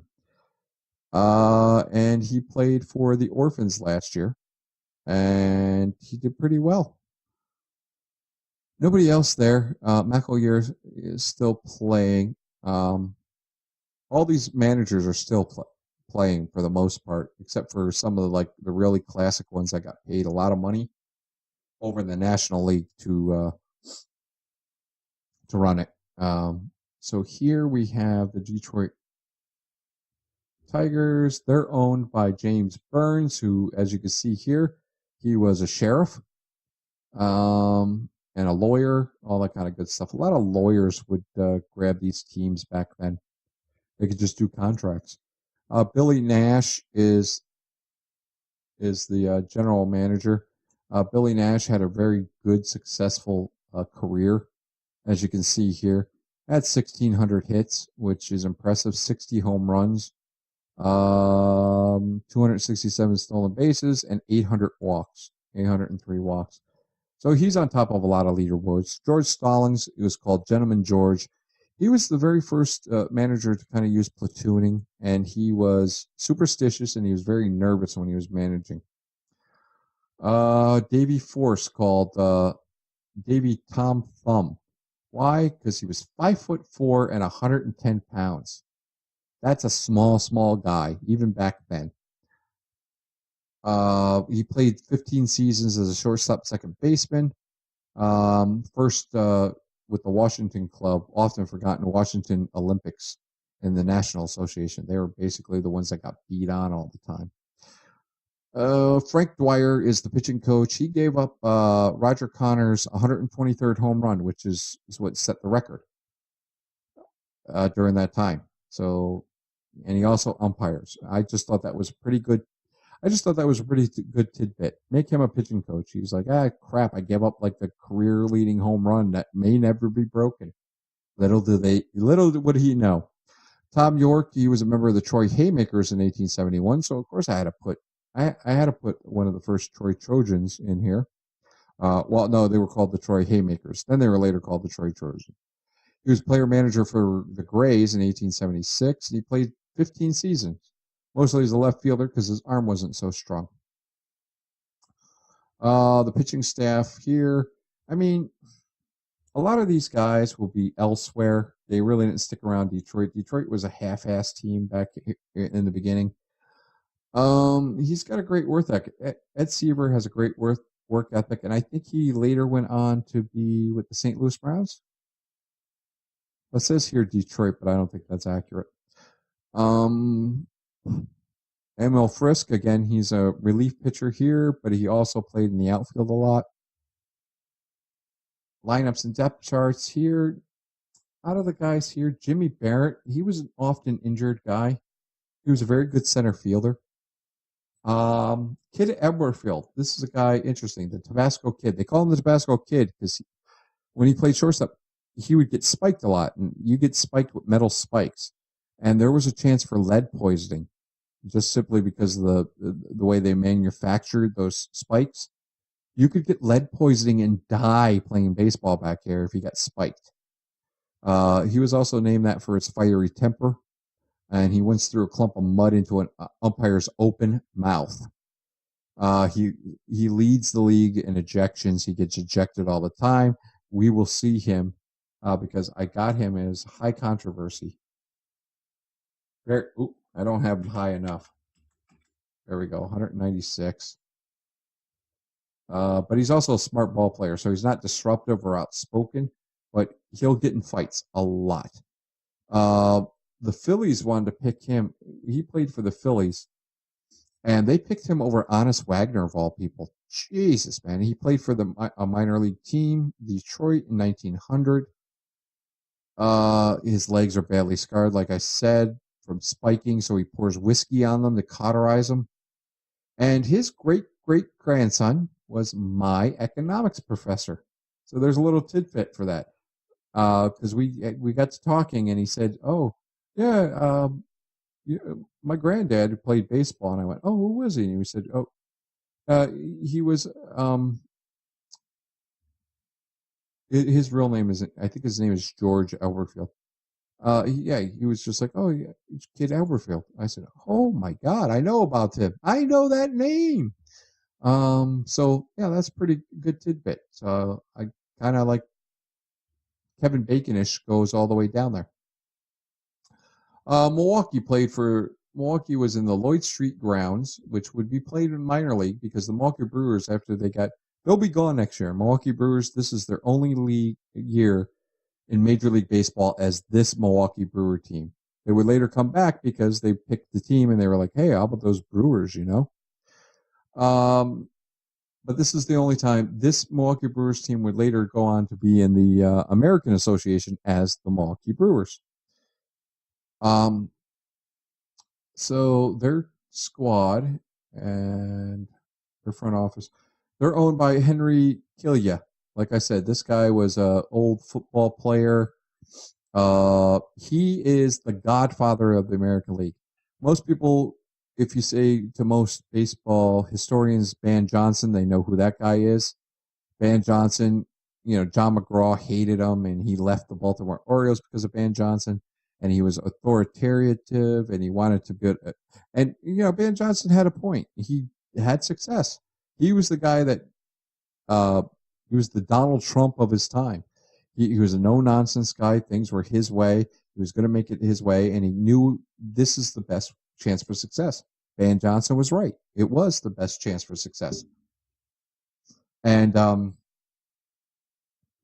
so Van Johnson, Charles Comiskey, Connie Mack, who was the longtime manager of that Philadelphia Athletics, and also part owner and then eventually full owner of the Athletics, and Henry Killia are the guys that created the American League.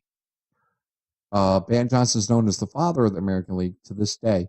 But this guy is the one that stirred the drink. He's the one that was part of the committee that got peace in 1904 because Van Johnson couldn't, because John McGraw won the pennant with the Giants and said, I'm not playing those white elephants, the Philadelphia Athletics. The Athletics later used that white elephant as their logo because just to rub dirt in it. Dirt in that slander on them, but also, so Van Johnson couldn't negotiate with the National League, so this guy did. He also opened up Sunday baseball for the most part. He did a couple of other things too. He got rid of the rules for like the fair strike rule and better equipment. So he had better equipment during that time. So he was really he was instrumental. He's called the Godfather of the American League for a reason.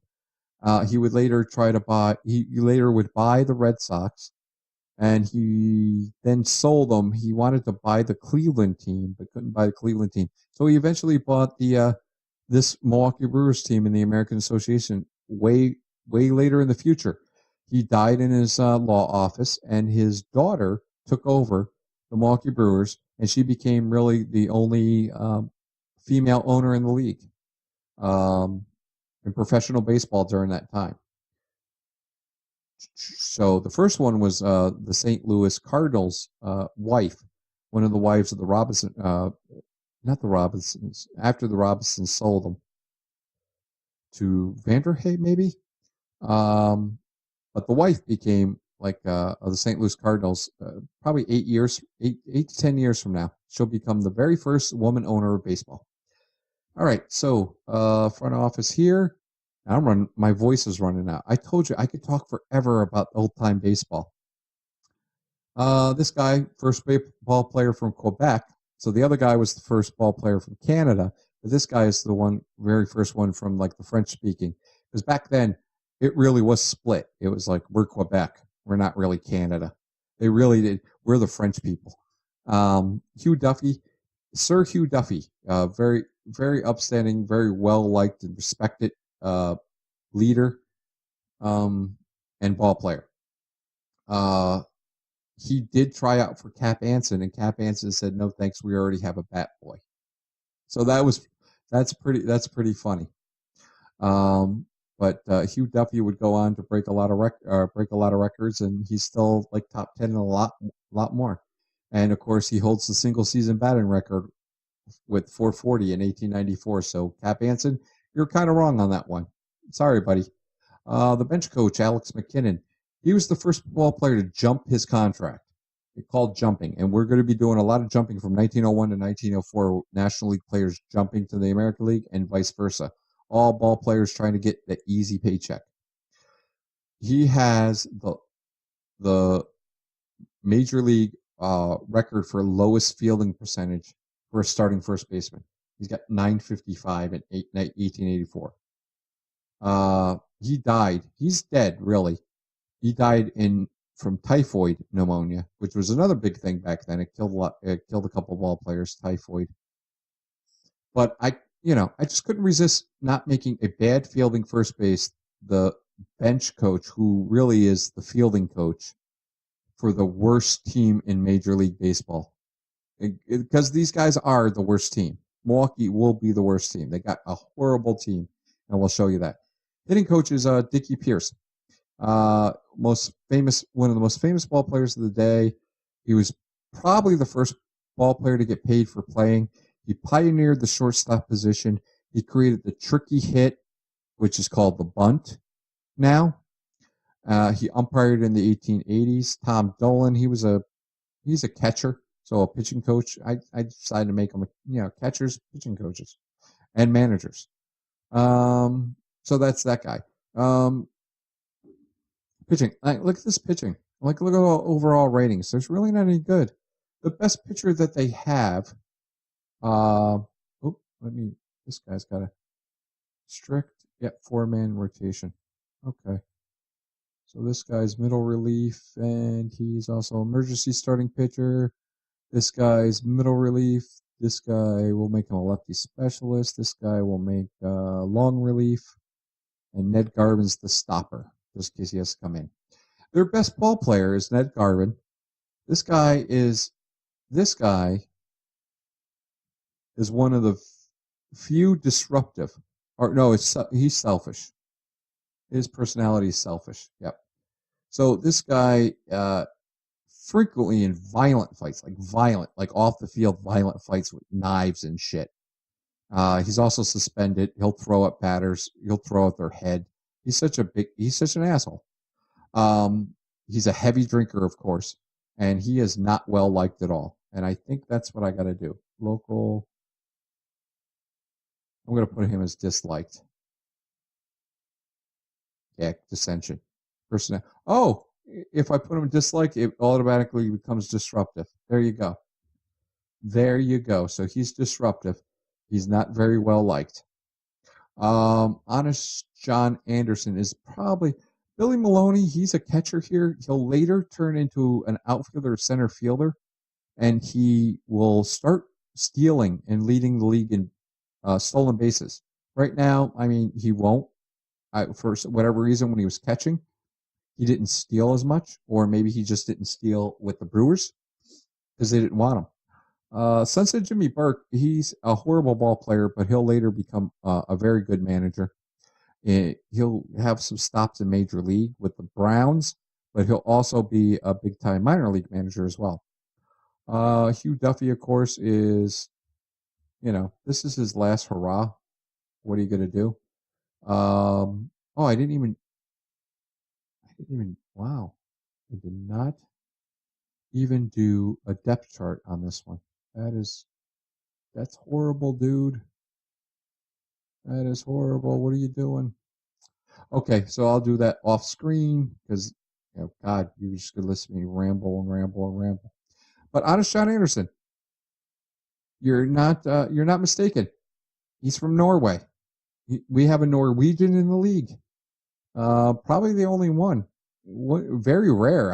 I've never known of another Norwegian than Honest John Anderson.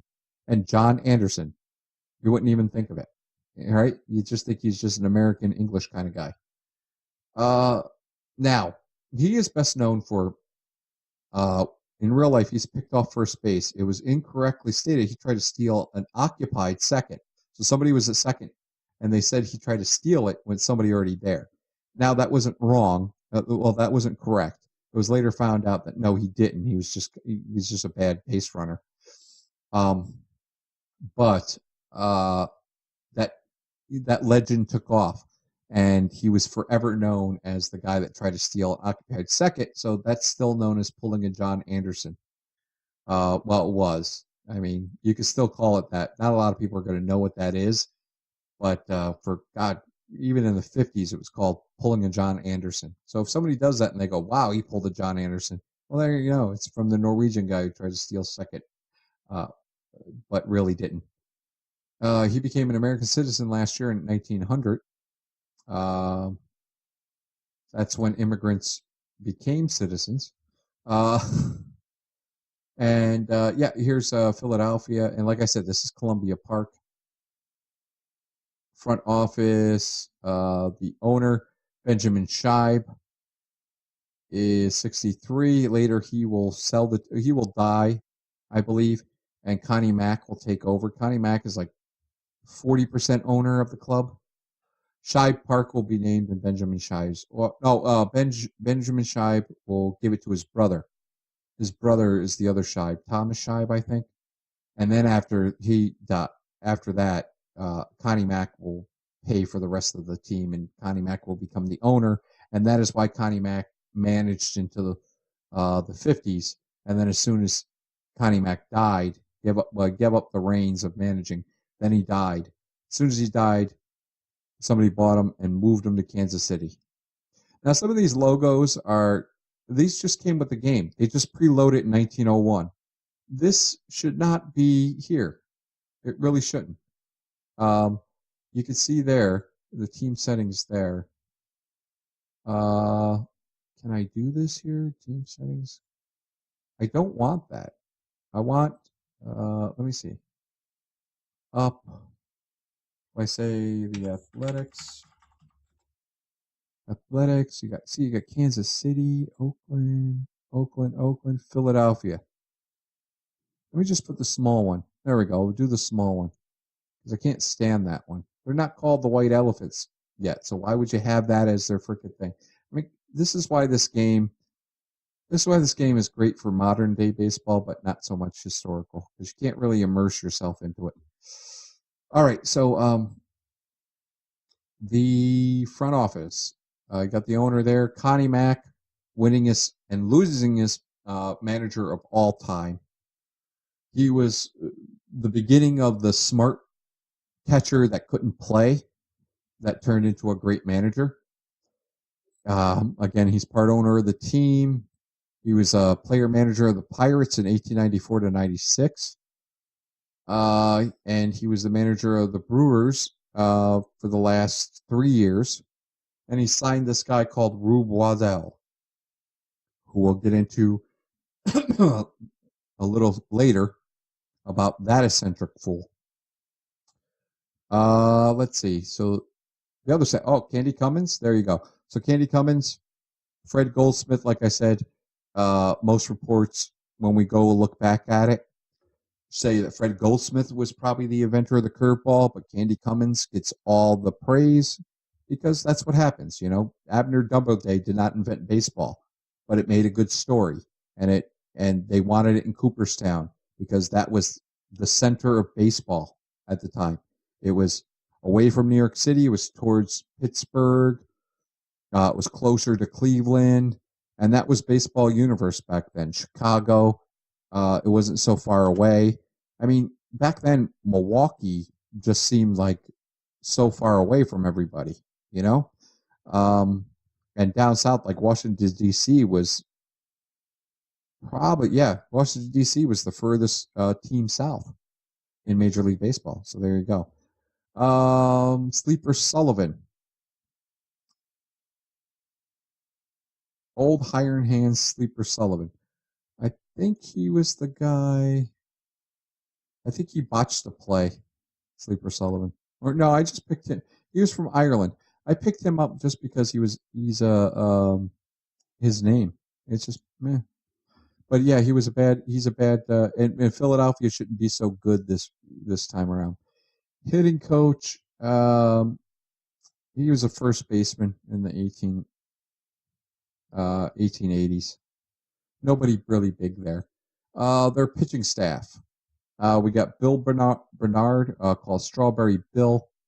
He and Chick Frazier and Nap Lajoie, all these guys on the Athletics, they are under lawsuit for jumping the Phillies. So this is where the National League really got pissed off the American League, and this is why these tensions were there up until 1904 when it finally realized the American League was not going away. So they had to make peace with it. But here, there's a lot of lawsuits here. So later found out where Nat Lajoie could not play baseball in Pennsylvania. So when he became what they did for all three of these ball players, they broke them up. So these guys won't be here next year because the lawsuit stated you can't have these ball players. So I think Bill Bernard and Chick Frazier go back to the Phillies. Nat Lajoie goes to Cleveland, and he can't play against the Athletics.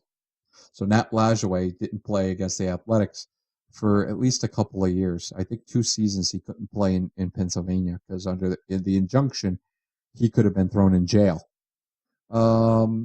He's a pretty good guy. He's a good leader. He'll become a manager in the minor leagues one day.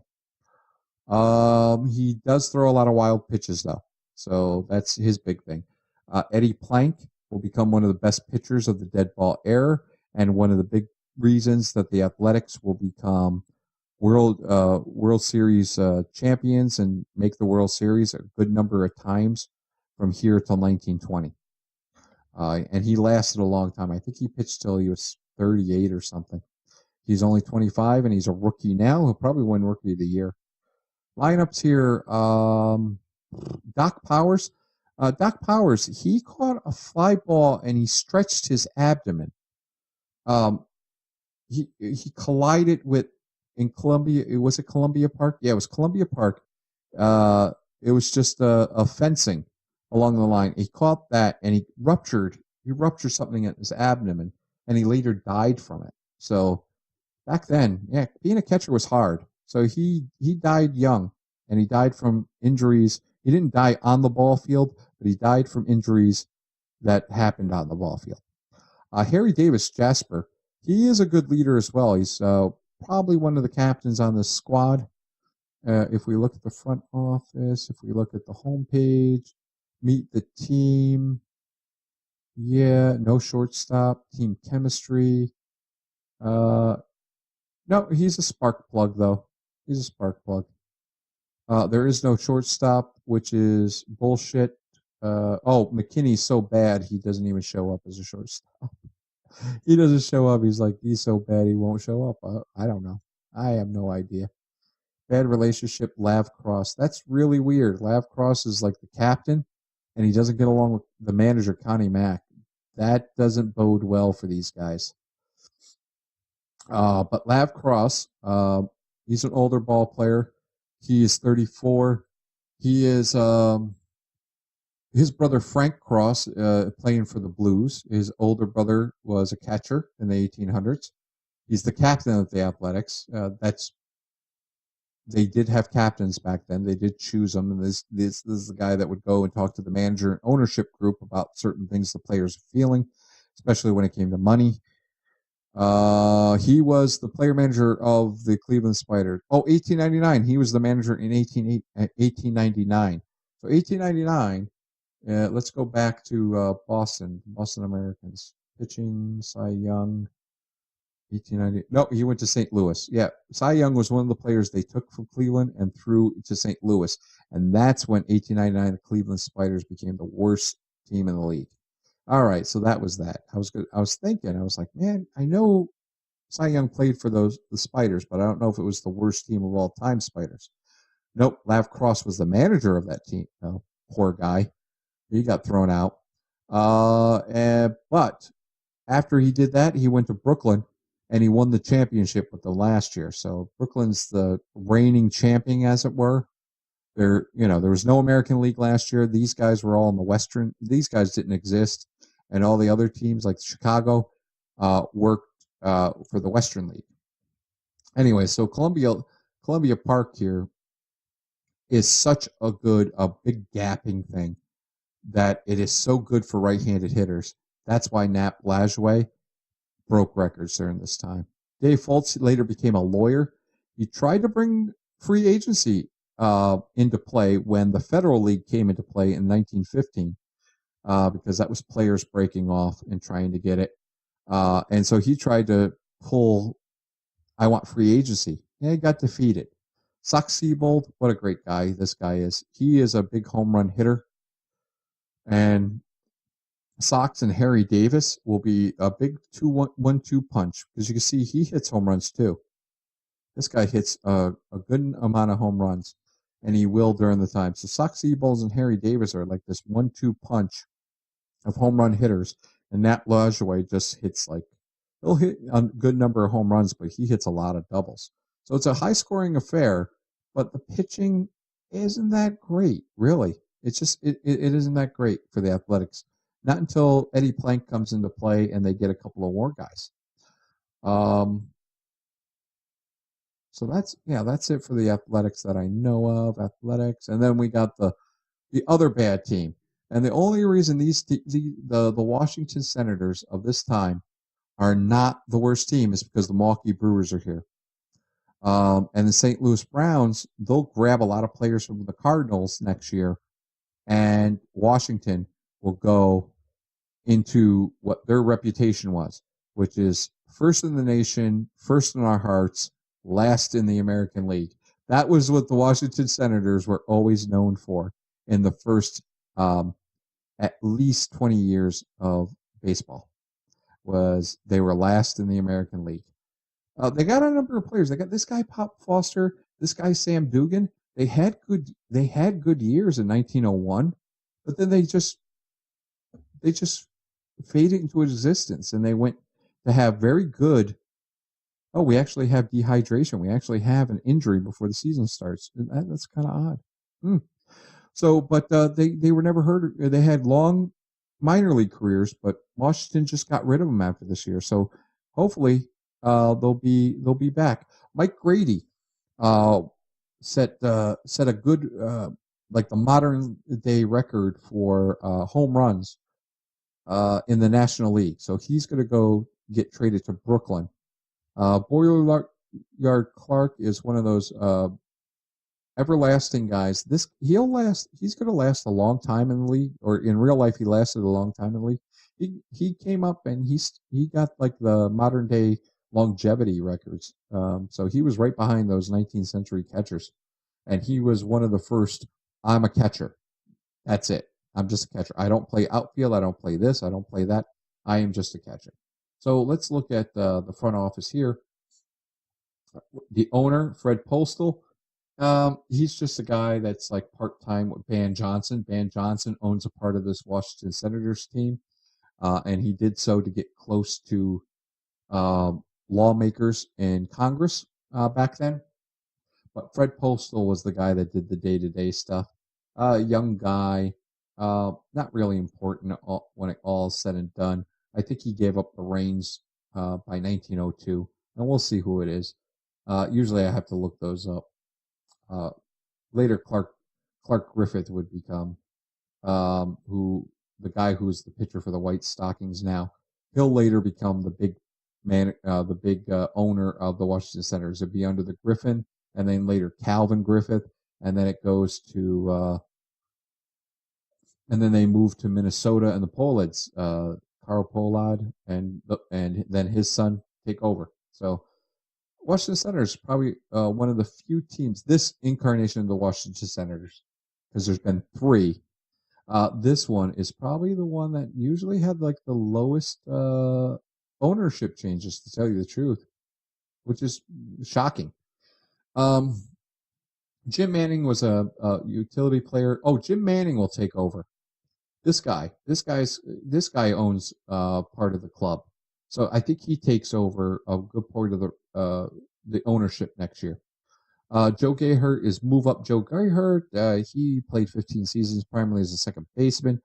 He was a below average hitter, but he was a good defender. And move him up, he'd bunt. That was his big thing. He knew how to bunt, and he bunted over to bring the guy over to second, or from second to third. He was player manager, of course, for Louisville and for St. Louis Browns. And a lot of these guys I made coaches were late 1880 and 1890 managers, really. Jocko Milligan, he was an orphan, and so he just played baseball in the orphanage, and that's how he got out of there. And he was a catcher for most of the 1880s. I think he was 1883 to 1893, so he had a pretty good career. Charlie Gould is called the bushel basket because throwing to him, they said, "Oh, this is the guy. This is the guy." Yes, this is the guy. Boston had an 84 game win streak in the National Association. It was like Boston was the first professional baseball team. Anyone who knows baseball should know that the Boston team with Al Spalding and Cal McVeigh and the Wright brothers, George and Harry Wright, were the first professional baseball team. And George Wright Harry Wright was the manager during that time. So, and he also basically owned the club, but it was like a roving club, that type of thing. And they had an 84-game win streak. They were the Harlem Globetrotters to a whole bunch of teams that were the Washington Generals, or aptly named the Washington Olympics during that time. Troy, got Rockford, that type of stuff. Worcester, were a bunch of these teams that just got beat up by Boston. Well, he was the first baseman, this guy, Charlie the Bushel Basket Gold. And it's a really great thing because the bushel basket, it was as easy as throwing into a bushel basket because he caught everything. Well, he had a throwing error in the 11th inning against the Brooklyn Atlantics in 1870 before they became the National Association. So they had this great win streak before they garnered these teams. So I was wrong. I'm sorry, I was wrong. They had this before they were professional, but they used to play a bunch of scrub teams before the National Association, before all these other teams like the Atlantics and stuff. So before they became professional, before the National Association, a year before, they had an 84-game win streak, and he was the one that ended it. But they still kept him around. They still kept him around for a couple of years. Jim O'Rourke is the guy that replaced him on the team. So that's just a pretty good thing. You get a nickname like that, and then you have one mistake that ends like this huge freaking record. I just think it's pretty. I think that's a pretty good story. As for this, they do have one good ball player. This guy is a tragic story. So he played on horrible Washington teams before this in 1894 to 99. He is a huge fan favorite with the women. He pitched because they didn't have any set rotations. Tuesday and Fridays they called Ladies' Days. And ladies loved this guy. This guy was a handsome guy during his time.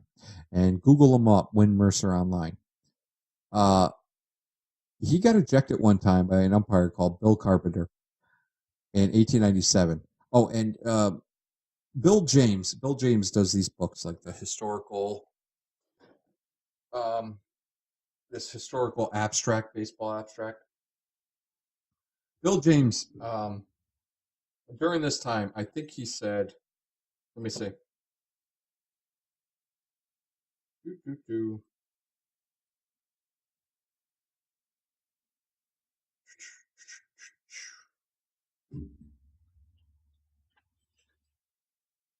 Oh, Bill James said the 5 biggest things wrong with baseball during the 1900s to 1910 was, one was segregation. I don't agree with Bill James on that one. Yes, segregation was a bit, a horrible thing, but the Negro Leagues were really just not in full force. The Negro Leagues didn't really become a big thing until Rube Foster really created it around 1920. So in the 20s, the Negro Leagues were really, really getting popular.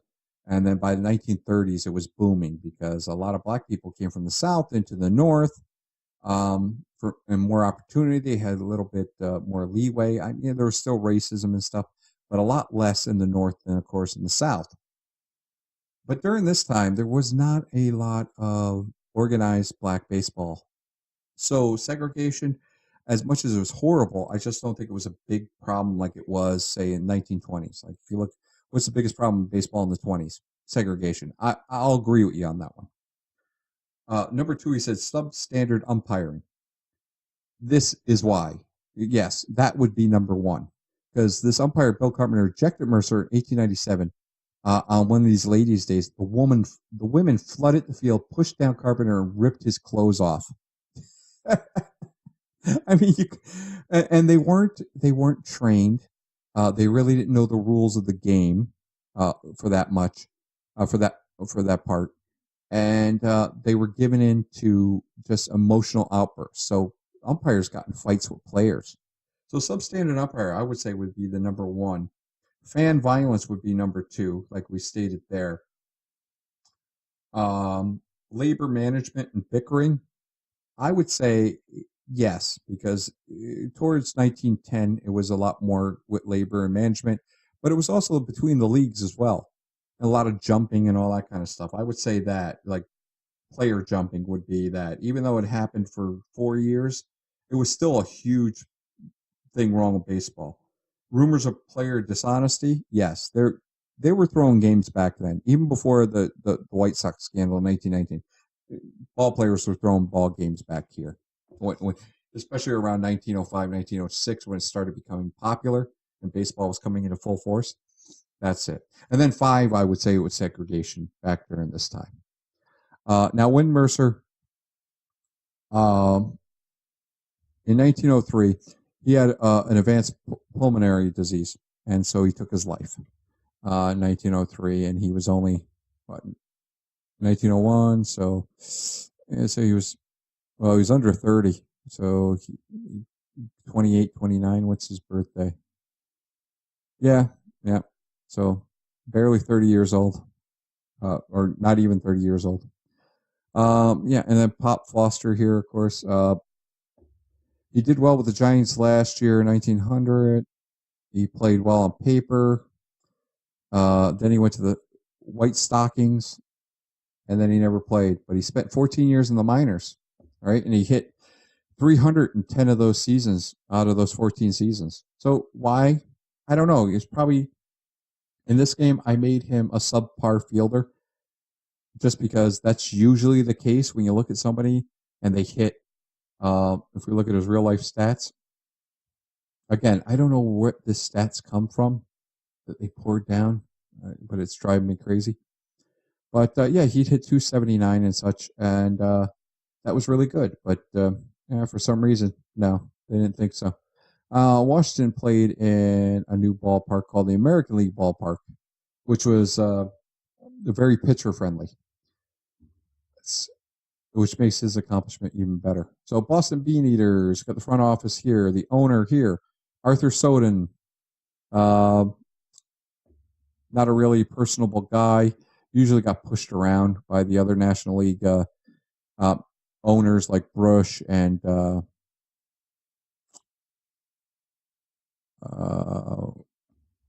Robinsons, those kind of guys.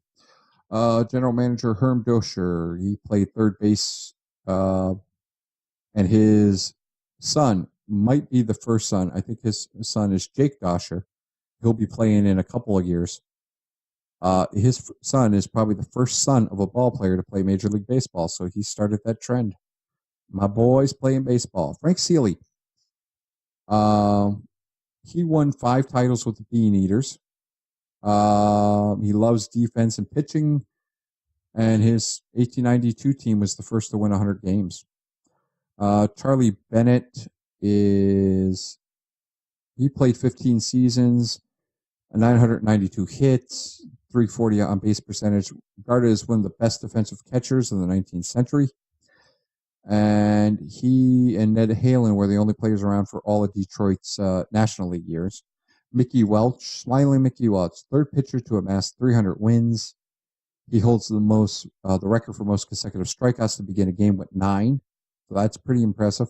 And in September 10th, 1889, became the first pinch hitter in Major League history, although it was due to injury and not a substitution. Jack Doyle in 1892, who was still playing, was the first pinch hitter where the rule was in place where you could use pinch hitters. But because of injury, he was basically the first pinch hitter and was a pitcher. Andy Leonard is the hitting coach. He's the first native of Ireland to play in the majors. As you can see, a lot of first players. Best batsman in the league, and the loss of vision here is what, we got a hitting coach that is blind, but he was known as one of the best hitters. He could hit anything. He did not strike out too much, hardly at all. And so these guys have, of course, 2 big players. Kid Nichols, who is the career leader in wins, losses, saves. He's got 16 saves. So he's back then. What a difference it makes. 16 saves is the career leader right now. Complete games, shutouts, innings pitched, hits allowed, home runs allowed, walks allowed, strikeouts, game played, game starts. He's the career leader in all of those things. The current career leader, so the active leader. He's the youngest pitcher to join the 300 win club. When he was age 30. He's got 10 consecutive seasons of 20 more wins. He's like a Boston Bean Eater legend. He plays bowling in his spare time, and he's got a hobby called the moving pitcher. So he's got a real big thing there, and he would invest a lot of his money into that as well.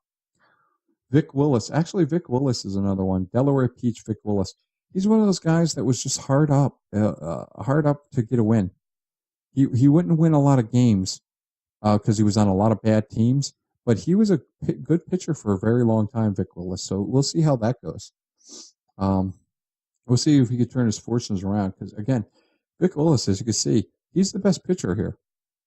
Kid Nichols is only a 2-star now because he really has gone down. His arm is just kind of faded.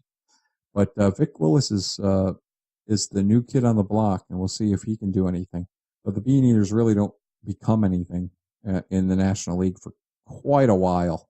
I think the Miracle Braves is the first time they really become something. And again, Herman Long. You got Billy Hamilton, who is the all-time stolen base thing leader. But Herman Long, of course, Tim Murnane, pitcher, said he's the best brilliant ball player playing today. Kid Nichols, he said Jennings and Jack Glasscock, you could speak of them all you want, but he's the guy that had him best by a city block. Jennings, a brilliant ball player, without doubt one of the leading players of the age, but talk of being better than Herman Long is all rot. He's the Bean Eaters, by the way. If you look at, I think we can actually go History Index, and this is where this thing excels. Look at this. I could do who are the leaders. I could do a register. Look at the register. All these players played for the Boston Bean Eaters. It's amazing. Positionals, look at this. I could go through the positional leaders. Long. Got Bobby Lowe, Jimmy Collins here. Marty Bergen. Ooh, Marty Bergen, by the way. Ooh. Marty Bergen killed his wife. So anyways, I don't want to go into that. We'll go into that when we talk about his brother. But Herman Long has got like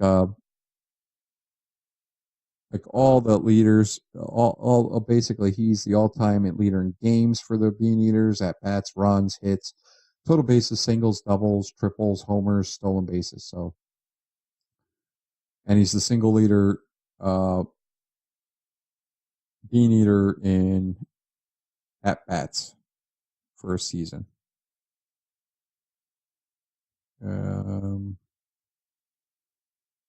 Right here it says Tom Brown. But that's wrong. That's wrong. Yeah, it's 646. Okay. Next up, Brooklyn Superbas. These guys are great. They got Charles Ebbets. That's one of the other big National League guys, Charles Ebbets. Ebbets Fields, of course. Ebbets was a very good owner for his time. He really treated everybody well. He let Ned Halen manage this ball club.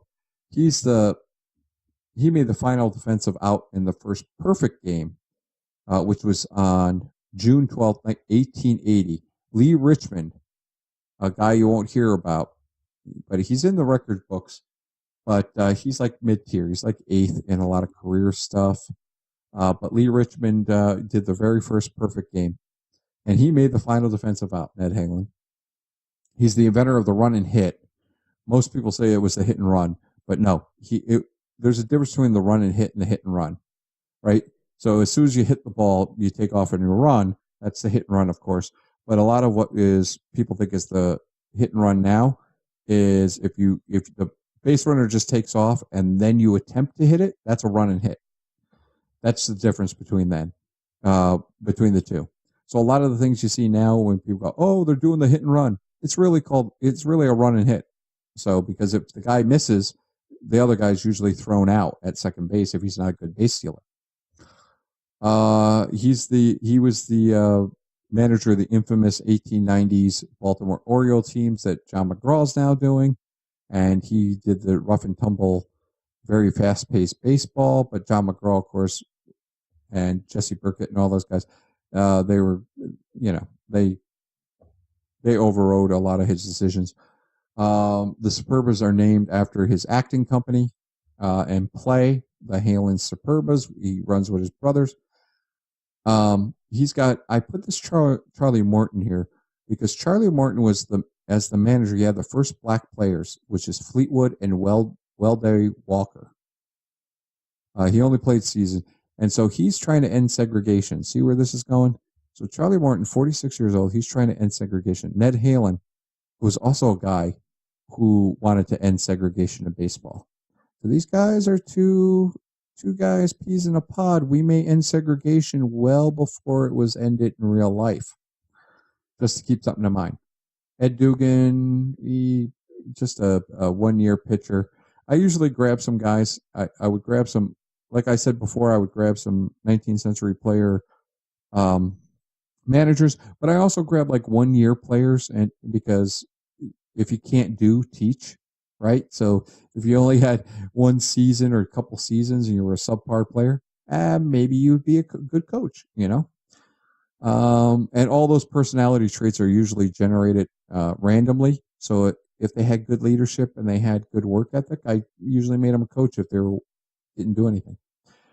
Tommy Bond, 3-time 40-game winner and a leader of walks to strikeouts. Walks to strikeouts with 4.44. So for every 4.5 strikeouts he made, it would be a walk. Dave Orr, beloved in Brooklyn. He led in range factor for first baseman twice. He suffered a stroke in 1890, ending his career, paralyzing his left side. He had a very odd stance. Like I said, he was Vladimir Guerrero of his time. He would stand at the back end of the batter's box, and his right foot would be towards second base with its heel inside the left foot.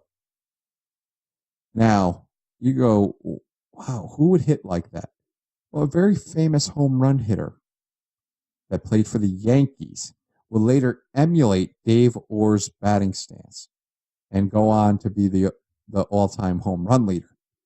So Babe Ruth, yes. Most people say he emulated Shoeless Joe Jackson's batting stance, but really, his batting stance looked more like Dave Orr's than anything else, with that right foot inside the heel of the left foot.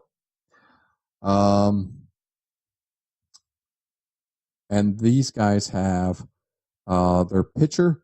They got Brickyard Kennedy, which Brickyard Kennedy is he's Brooklyn's career leader in a lot of things: wins, losses, saves, games pitched, game starts, complete games, innings pitched, hits allowed, home runs allowed, walks allowed, everything. So Brickyard Kennedy is like the old man here. He started experiencing arm problems last year, and they made him a reliever for this year. So that's why he's in the bullpen here. And he's middle relief, and he'll be an emergency starter here. Their lineup here. Well, like I said, I got in their minor league, I got Mike J. Griffith. He's Brooklyn's career leader in on-base percentage, games, at-bats, runs, hits, total bases, singles, doubles, walks, hit by pitch. He's also their single season record holder in walks, doubles, OPS. He's basically Mr. Brooklyn as well. He sued Brooklyn for salary and he won, so he was one of those upstarts. If you look at the team history, and like I said, if we look at the batters registry, you see Mike Griffith. There he is, Mike Griffith. Games. There you go. Like he's on top of this. And when it comes to pitching, it's all Brickyard Kennedy, but it should be Brickyard Kennedy, but a lot of these players right here, I don't know why all the stats are screwed up, and I can't fix every single one of them, except if I start this all over again, and I'm not doing it because I'm doing this freaking video right here, and this video is going to be like an hour and a half. It's 2 hours and a half. No one's going to watch the rest of this video. All right, so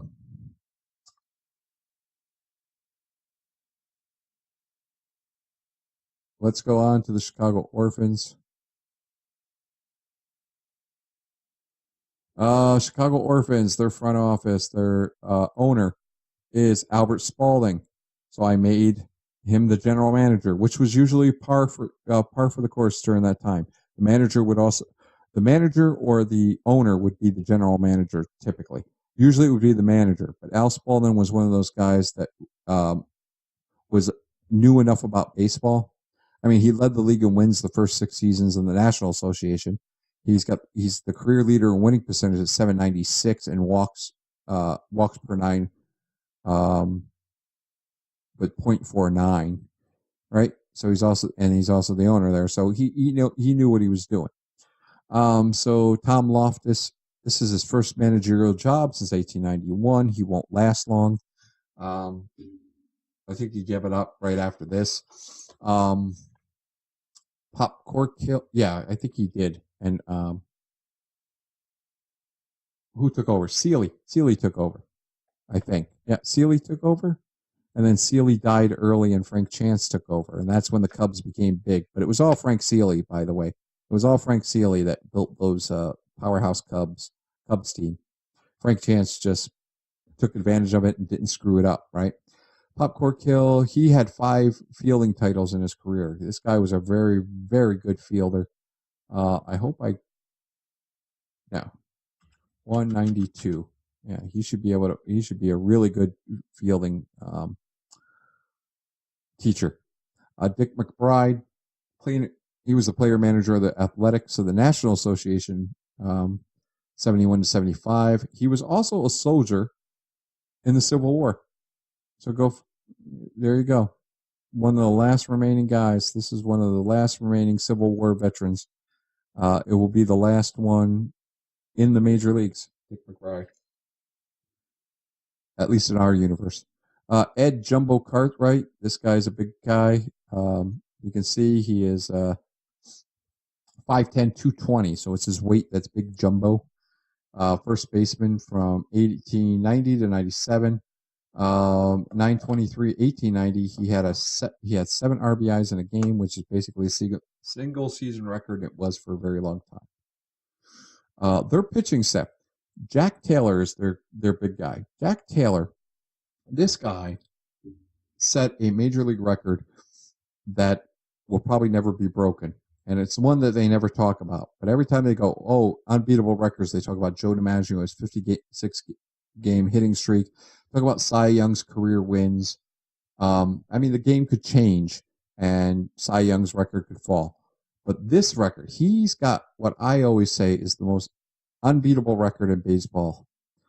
He set a major league record with 39 straight complete games. He had 187 complete games overall, but they were interrupted by 15 relief appearances. This guy, wow, 39 straight games he finished with a complete game. I just think it's never come close, and it was never close during his time period. So if it wasn't close during his time period, how the hell will that ever get solved? You know, how would it ever stop? Here, Frank Chance is a catcher during this time period. He's not the great first baseman. That'll come later. Jack Doyle, who was the very first pinch hitter in 1892, will. Bill Lang, Little Eva Bill Lang. He's Chicago's career leader in batting average, on base percentage, slugging percentage, and stolen bases. He's also the single season leader in batting average, slugging, and stolen bases. He quit baseball because his father-in-law forbade his daughter from marrying a ball player, but he divorced in 1901. So here we are. That's why I put him back on Major League. He got divorced. He said, the hell with that. And And so now he's a ball player. Cincinnati. Let's see, Cincinnati. This should be John Brush. John Brush? Yeah, John T. Brush. Just look at him. He looks like a miserable son of a bitch. He later becomes the owner of the Giants. But he may be a miserable son of a bitch, but he liked John McGraw, another miserable son of a bitch. His general manager is Kit Kelly. He's Diamond John Kelly. He pioneered the use of multiple umpires in the 1880s. He was the manager of the Louisville Colonels, 87, 88. He called 2 no-hitters as an umpire. He was also a boxing referee, and he runs a gambling house in New York City before it was forbidden. Bid McPhee, the greatest second base of all time, holding numerous fielding records, at least now, until Nat LaJoie becomes a thing. Like I said, he soaked his hands in salt water, toughened him because he was the last ball player to not wear a glove at all on the field. I mean, until he ended his career, 18 seasons, he did not wear a glove. In 2000, he finally got into the freaking Baseball Hall of Fame, which is a freaking travesty. I don't understand that.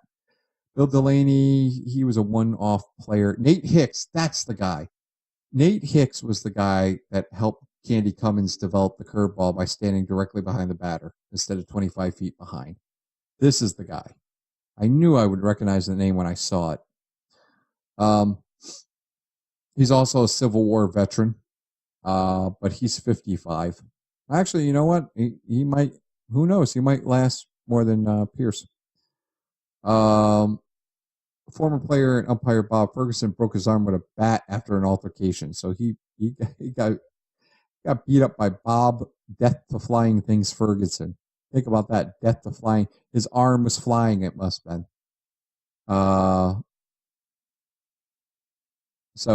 Yeah, and that Bob Ferguson was an umpire at the time.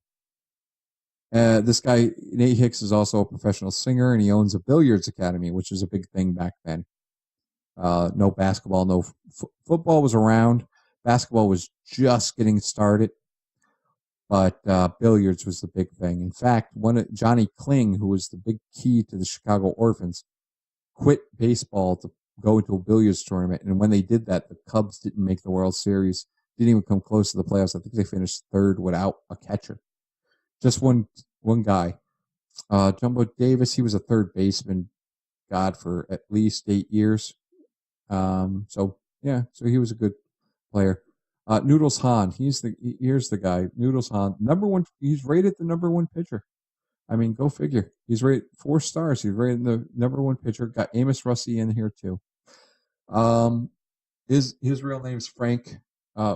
Okay, so actually his real name is Frank, which I usually put as the nickname. If they go by their nickname, I usually put their first name in there just to get it. He's becoming a veterinarian as well, Noodles Hahn, during this time. He blew his arm out, developed arm trouble last year in 1900, so he never was the same again. But he helped the Reds of spring training until he was 70 years old. He was very good at holding runners as well. He was a left-hander, but he also had a very good smooth move to keep them at bay at first base. And I think ball players would yell "Hahn, Hahn" like Captain Kirk every time he got struck out. They struck lineup. Bill Bergen, yeah, like I said, Bill Bergen is very, very interesting. He's one of my favorite ball players of all time, and this is why. He was probably the best. He had to be the best defensive catcher with the best arm in the first 100 years of baseball. Why? Because he had 3,000 at-bats, and he has a major league record, and that is the lowest batting average of all time at 170. He's the only player with over 500 at-bats to have a subpar 200 on-base percentage. His on-base percentage was 194. He was never hit by a pitch, and that was a record for 87 years until Mark Lemke beat that one. In 1909, he hit 139, the lowest of all time. He was hitless for 45 consecutive games. That was also a record till 2011, till it was broken by a future Dodger called Eugenio Velez. Basically, this guy had to be probably the best defensive catcher.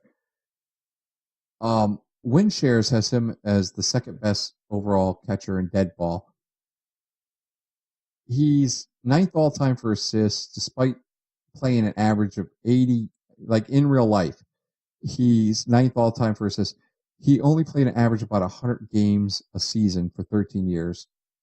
He had a record of 989 fielding percentage in 1909 when he had that lowest batting average. And it was the average percentage for catchers during that time was 968. 823, 1909, he threw out 6 Cardinal base stealers. He had 100 assists 9 times. Johnny Bench did that once, and Ray Schalk beats him 10 times. But Ray Schalk was a catcher and a decent hitting catcher. So Ray Schalk probably beats him out. But Ray Schalk was an all-around good Hall of Fame catcher. His brother, Marty Bergen, a catcher, suffered from mental illness, killed his wife and kids with an axe in 1900. Then he slit his own throat with a straight razor with so much force he nearly beheaded himself. So yeah, how this guy could continue after that, yeah, he did. So, New York Giants. So the New York Giants, their front office, their owner is Andrew Friedman. He's another big guy. I think they switch teams. I'm gonna have to look that up. Lip Pike is the general manager of the Giants here. Lip Pike once raced a horse and won, and he was a big guy he was a big player during the National Association. George Davis, he led the league in double plays and fielding percentage 4 times in real life. He jumped to the White Stockings in 1902 for a salary of $4,000. Himself, Kid Gleason, and Mike Grady saved 2 women and a 3-year-old child from a burning building in 1900 when they were playing. He was a quick thinker. He was a sportsman. He's nicknamed Gorgeous George. 1895, he became the youngest manager of all time. As you can see, he's only 30 years old now. And he would have been a much better ball player. See, this is why people push for him to be in the Hall of Fame. Back then, when you managed almost all the time, even for Nat Lajoie, who was a great second baseman, his offensive numbers sank when he was a manager. Then they came back up when he quit the managing position and he just became a full-time ball player. Same thing with George Davis. George Davis, he's New York's career leader in batting average, 336. He's the single season leader in RBI with 136 in 1897.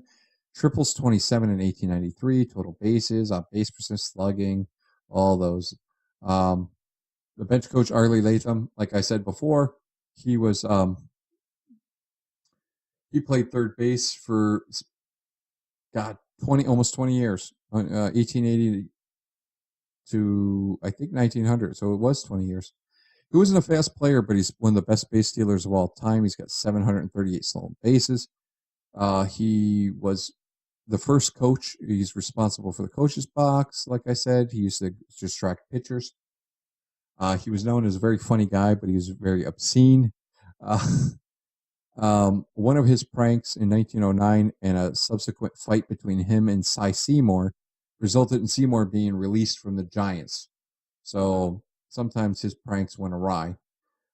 Pitching coach Frank Mountain, he was pitcher for 6 years, 1880 to 1886. He pitched a no-hitter in June of 84. Hitting coach Dick Kramer, he played a couple of games for the New York Gothams in 1883, which was a great name. I wish they kept the name New York Gothams. I'm Batman. Pitcher here. The big pitcher here, you got Christy Mathewson, who was one of the greatest pitchers of all time. But Dummy Taylor, he was probably the only successful deaf pitcher in the majors. They had a couple other ones. He did play with Dummy Leitner. They picked up Dummy Leitner, who's with the Athletics right now. And that was the first time two deaf players were on the same team. He's the highest paid deaf person in the U.S. He was also a known comedian. He used to wave a lantern when umpires refused to call a game due to darkness, and he used to wear rubber boots when it rained. So he was a funny guy. He's a funny guy, and he was one of the reasons the Giants learned sign language to talk to Taylor. He jumped to the Cleveland, and then they missed him so much they begged him to come back, and he jumped back to the Giants, not for money or anything. He took a pay cut just because he missed his teammates. Frank Bowerman, who is catcher here. Yeah, Frank Bowerman was the one that convinced him to come back. And he was a giant. He became a Giant scout until at least the 50s, maybe the 60s. He lived a long time, dummy, which is a non-PC term now, but Dummy Taylor lasted a long time. His real name is Luther. One of the very few Luthers in Major League Baseball. George Van Halteren is the big guy here. He's basically the longevity king right now. Player manager of the Orioles at 1892, started as a pitcher. He's got a great throwing arm. So he's a center fielder now, but he'll go to right field. He's got like the highest. He's got the highest right field arm in the league today. I think later on, this guy called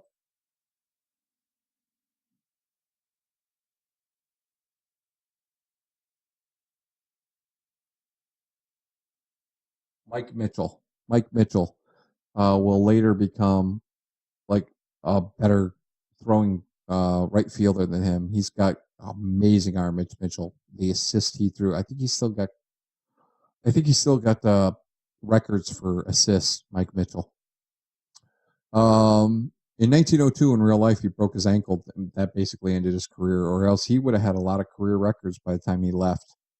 And he probably would have made. Let me actually. I think George Van Halteren actually is in the Hall of Fame. I want to check that.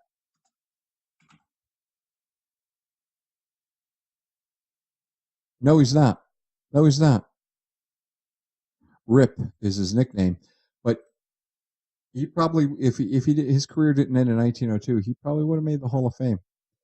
And then 1904, he went to the PCL and became the Seattle Sawashes and the Oakland Oaks. That's the other good team of the PCL, the Oakland Oaks. He became the center field manager of that team. Wasn't a very good ball player during that time, but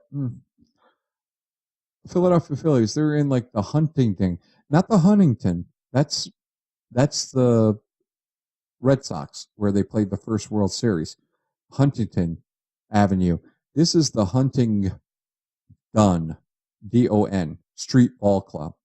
And it'll later become the Baker Bowl, but right now it's called that because, well, Baker's not the owner. Who's the owner, you say? The owner is John Rogers, who will later give way to William Baker. General manager here is Jack Remsen. Jack Remsen, pitcher. Well, actually, Jack Remsen he was a pitcher. No, he's a center fielder. My apologies. He was center fielder for the Cubs for a while. Manager Bill Shetzlin. He's basically the club secretary, which would be sort of what the general manager was, and I'll probably move him to the general manager chair. And he's the minority owner of the Phillies as well. But here during this time, that's it. I mean, he was a manager for this club. He really didn't have to do anything because he had the most talented club. But that's also why he didn't win, right? And then when everybody left, well, his bad managerial decisions were found out. Will Whoopla White. I like that. Whoopla. That's the sound he used to make. When he was pitching, he was a pitcher from 1877 to 88, and he led the league in wins and ERA in 1883. His brother Deacon White, who was a very famous Hall of Fame ball player in the 19th century. Gessner, well, Phil Baker. Baker. What is Baker? Baker was first baseman. Why do I have him as a bench coach? Oh, well. Probably because of the Phillies. And this guy doesn't know how to pick a damn staff. Will White's a good pitching coach.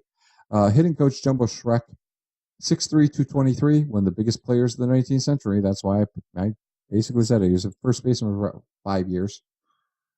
Pitching here, Frosty. We got Al Orth, who's the Curveless Wonder. Again, I said he's the best pitcher of all time, or best hitting pitcher during this time. He batted like 280. He played the outfield a lot. Frosty Bill Duggleby. He was the only major leaguer to hit a grand slam in his first at bat. He was the first one to kind of do that. He hits a lot of batsmen. He pitches inside. He hits a lot of batsmen. I don't think he's ever caused a serious injury, though. I don't think he ever did. But he plunked a number of batters. He was one of the jumpers that went to the Athletics, and this guy came back after 2 days. So there he is. He's right here. So Doc White, he'll later become one of the he'll become one of the great pitchers for the Hitless Wonders, Chicago White Sox of 1903. The lineup here, Roy Thomas, like I said. Saber, that website Saber, love him for his on-base percentage. He's part of that Moneyball Oakland Athletics, that if you get on base, you win. But really, when Ed Delahanty and Elmer Flick leave, and Huey Jennings leaves, and Roy Thomas is here, they plummet.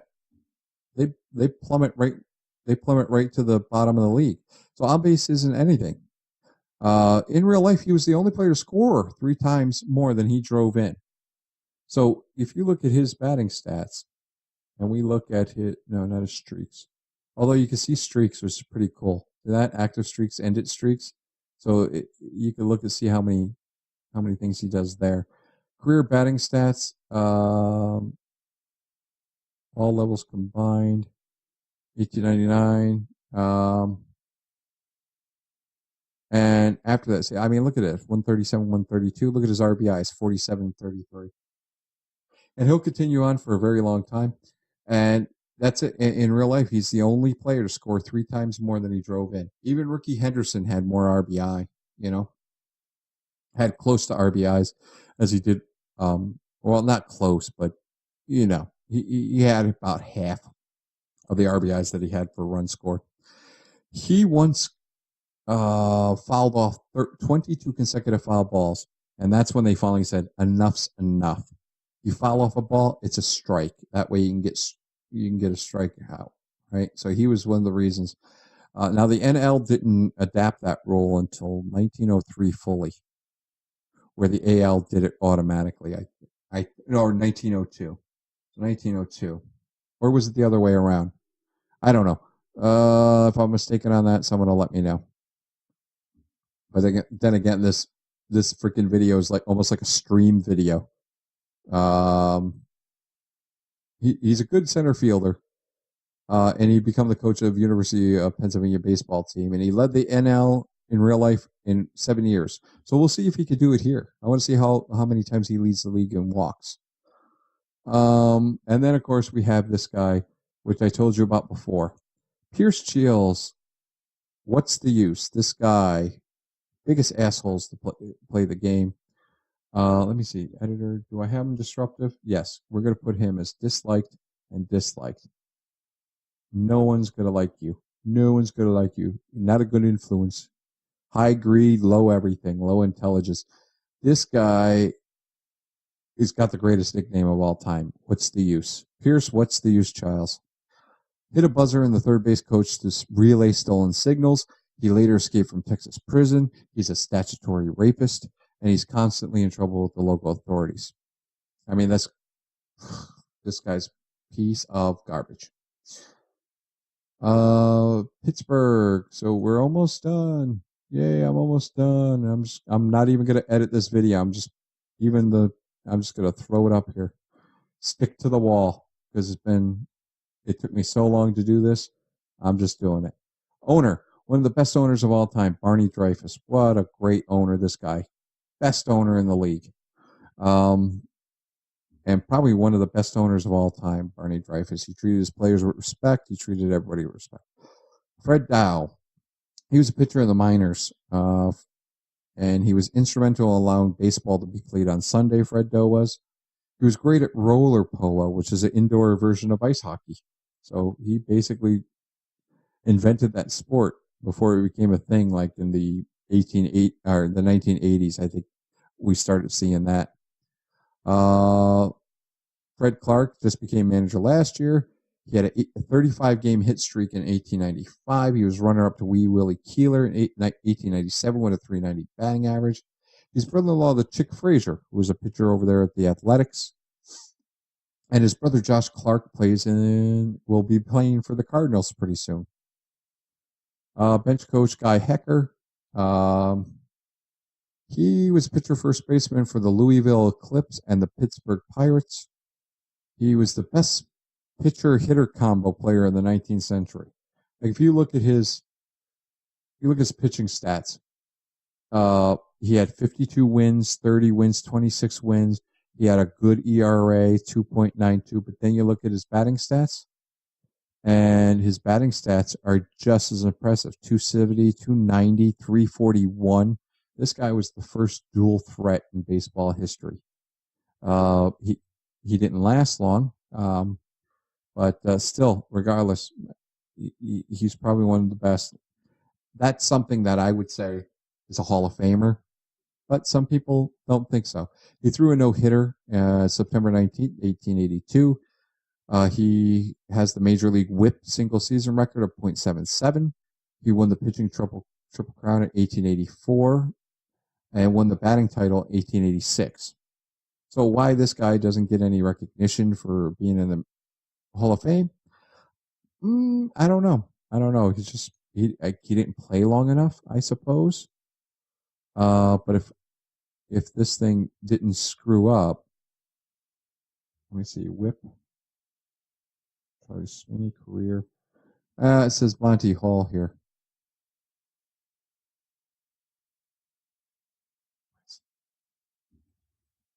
Guy Hecker got .868, but that's not what he has. That's some bullshit. But that's what the stats pulled in from the freaking database, so I can't do anything. Pretzels gets you in. Charles. He was known for a very masterful curveball back then. And now that was another player who I knew had a great freaking beard. No beard. I have. Enable baseball cards. I don't need baseball cards. Black and white. Okay. Yeah.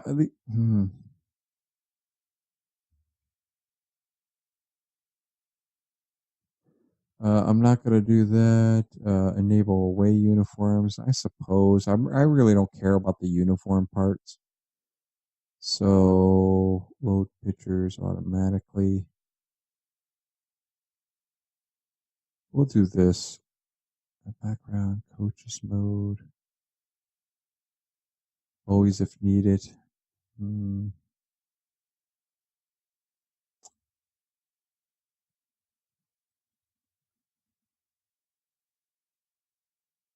I really don't know why that's pissing me off. But hey, this game is built to piss me off. I'm going to spend all this time talking about these things, and the thing will probably crash in the first season, or it won't import everybody. That will just make me angry, and I'll never, ever pick up an out-of-the-park baseball game again, I swear to God. Hitting coach. The hitting coach here. Okay, so the hitting coach, Myron Allen. He was an outfielder. Yeah, mid-tier talent. Pitching. These guys have great. Deacon Felipe, Jesse Tannehill, Jack Sharesborough. the Goshen schoolmaster Sam Lever. He liked trapping and everything like that. People called him a coward because he got hurt before the World Series when they lost to the Red Sox, which was bad. People stuck up for him. They got really pissed that people said he would quit like that. So Deacon Felipe in the first World Series had a pitch. God, I think he had a pitch. I think he had to pitch 5 of the games. It was a 9-game series. He had to pitch 5 of them because I think Ed Poole. I think Ed Poole went crazy. Yeah, Ed Poole got thrown into a mental asylum, and then Sam Lever got hurt. And these guys, Jesse Tannehill's gone next year, I think. So it was just him, Sam Lever, and I think Chesbro stuck around. So yeah, he had to pitch 5 games. He pitched a no-hitter in only his 7th career start. In real life, he was the first World Series pitcher, of course, and he won the first World Series game. He has trouble with arm soreness now, so he might miss some time. And the lineups. This lineup is probably one of the best lineups of all the teams this year. This Pittsburgh Pirate team. Ginger Beaumont is an amazing player, highly sought after. Bones Eli. Bones Eli is probably the only weak spot, but he's 37 years old.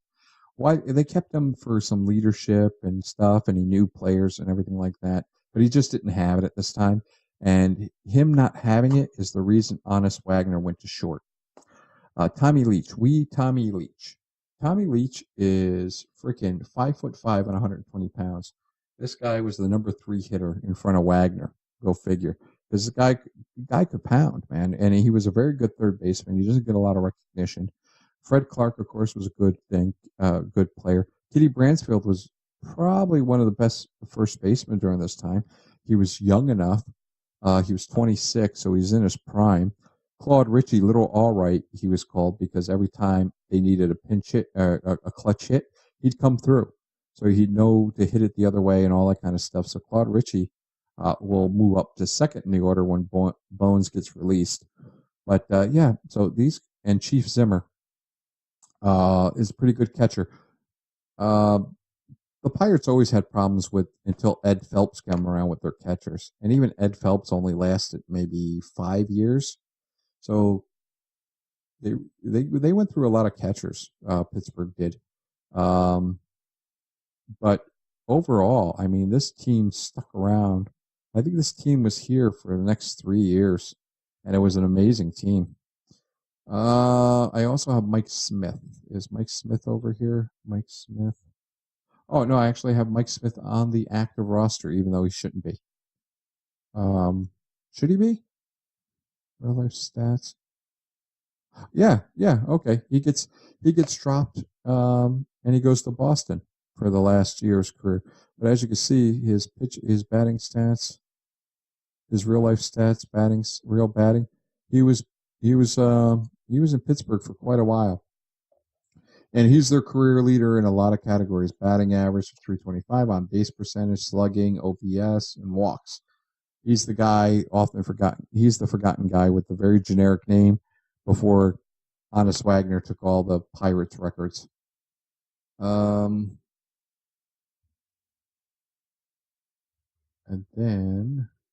they play in Exposition Park, like I said, before they get Forbes Field, which is going to be their home for a long, long time. And then finally the Cardinals, which will become the second best team in baseball history as of 2018, with right behind the Yankees in World Series wins. Frank Robinson, who will later be his brother that owns this, Stanley. But right now it's Frank. And the personnel here, I got Joe Start, and Joe Start is a former old reliable, because that's what he was. He just would show up and pitch. Wait, color stats, real fielding. There's a first baseman. Yeah. So, I don't know why he had no.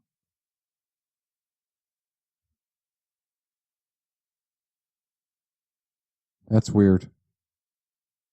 It must be because he was pinch hitting. Um. Anyway, so he's the general manager. Patsy Donovan. He's also the right fielder for this club. He's one of the leaders, the active leaders in a lot of right fielder defensive categories. In real life, he was instrumental in bringing Babe Ruth to the Red Sox, and he coached George H.W. Bush. Yes, that President Bush as the coach of the Phillips Academy High School. Look at that. Most of you know George Bush. Some of you guys may have been born underneath George Bush's presidency. So before the 90s, 88, that kind of thing. So there you go. I mean, that's not that far away. This guy coached that guy who's still alive. And this guy's been dead for quite a while. Bill Gleason, he was catcher for the Pittsburgh Alleghenies and the Louisville Colonels. In real life, he was charged with forging money orders in 1909, and he was found dead by the way of 10 stab wounds in 1924. So the guy's not a very good guy. So he might not be a manager for very long. He's very temperamental. Henry Boyle is handsome Henry Boyle. He was a pitcher for 5 years. He led the league in ERA once, so made him a pitching coach. Jack Gleason, he was a third baseman for a good number of years, about 9 years, and which is a lot of seasons for a 19th century ball player. Now, as for these guys, a lot of these guys are going to jump to the Browns next year when Milwaukee folds and or not folds, but when Milwaukee gets replaced by St. Louis. Jack Harper, this poor guy, 1899, he played for, it says Cincinnati. God, I freaking hate your game. He didn't play for Cincinnati. This poor guy made his 5 and 10, 5.26 for the Cleveland Spiders. And then 1990, he was in the minor league, the Fort Wayne Indians. And he went 20 and 15. So he went from the worst team ever in baseball history to the single A team, basically. Well, maybe it was Interstate League. That was probably single A back then, or they used to call it D. So it used to be A, B, C, D. Then it went to Double A, Triple A, that type of thing. The more leagues came about. There are still like D leagues out there. You could probably join it and do a tryout there. A lot of college kids and a lot of old guys play in these D leagues. In real life, he was a good pitcher, and his big thing, Jack Harper's big thing, he was sort of a jackass. So Jack Harper, his career ended not to injury or talent loss. He was still a very talented ball player. But in 1904, he hit Frank Chance 3 times. Now, Frank Chance of the Cubs, the first manager of the Cubs, had this kind of high voice like this because he got hit so much. And Frank Chance got hit by pitches like 30 to 40 times a year, really. And he'd get hit in the head sometimes, and so he would talk like this because he couldn't hear, so he had this high thing. And so, so the last one knocked him out. So the third time he hit Frank Chance, the last one knocked Chance out cold. So in 1906, Chance becomes manager of the Cubs. What's he do? He trades for Jack Harper, cuts his salary by 2/3, and sat him on the bench. That's how Jack Harper's career ended. How do you like them apples? How do you like that? He might have a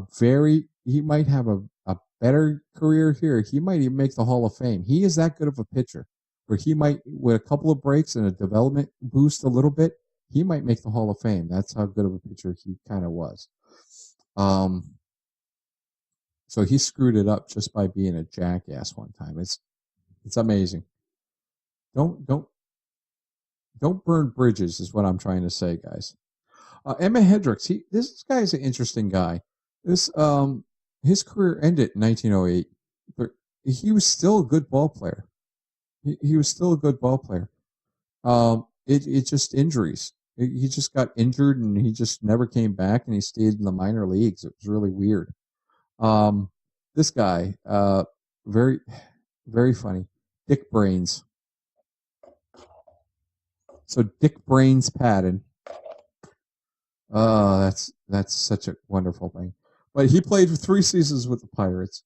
Uh, he was traded with Jimmy Slagle and Jack O'Brien for Heine Reitz to the Senators in 1900, and he had a career year. So now he's here. He managed the minor league Chicago White Sox last year before, and he led him to the championship.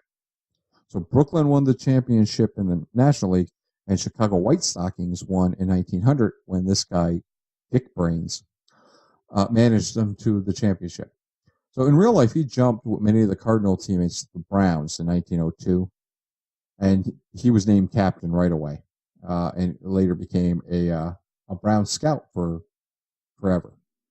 You could just say that, well, who's coming to see you today? I don't know, some Dick Brains.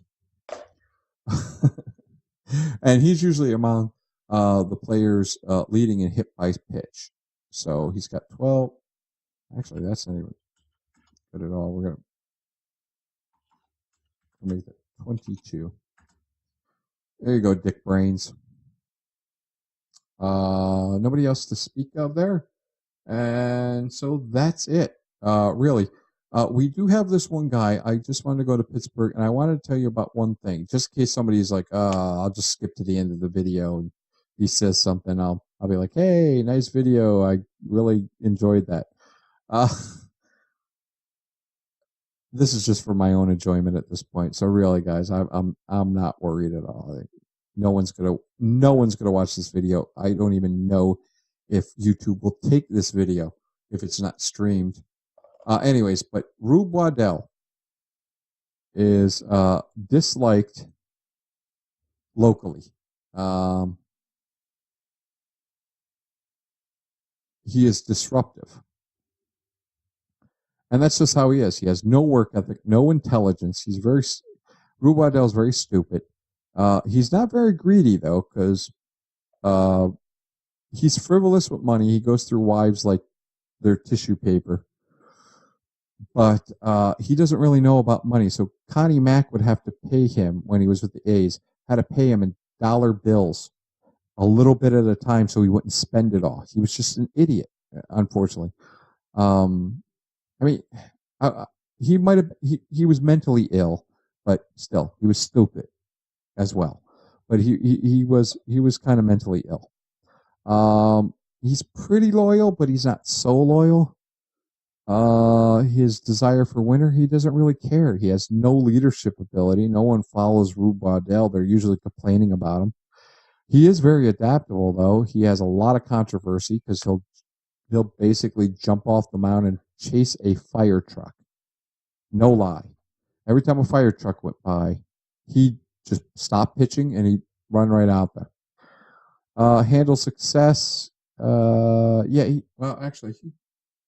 He handles success very well. And he handles his critics very well because he doesn't really care. Handle failure. He doesn't really handle failure that well, though. But that's Rube Waddell. If anybody knows that, he was like the strikeout king. He was a magnificent pitcher. He made the Hall of Fame for a very good reason.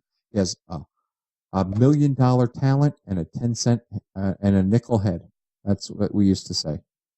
You have $1 million arm and a 5-cent head. So, anyways, so that's it. Finally, I do this. I figure it out. I'm going to upload this thing now. I'm going to go to bed for a long time. And then we'll start 1901 and we'll go through the first season tomorrow after Zach McCracken gets pulled. Thank you for joining me. Get out my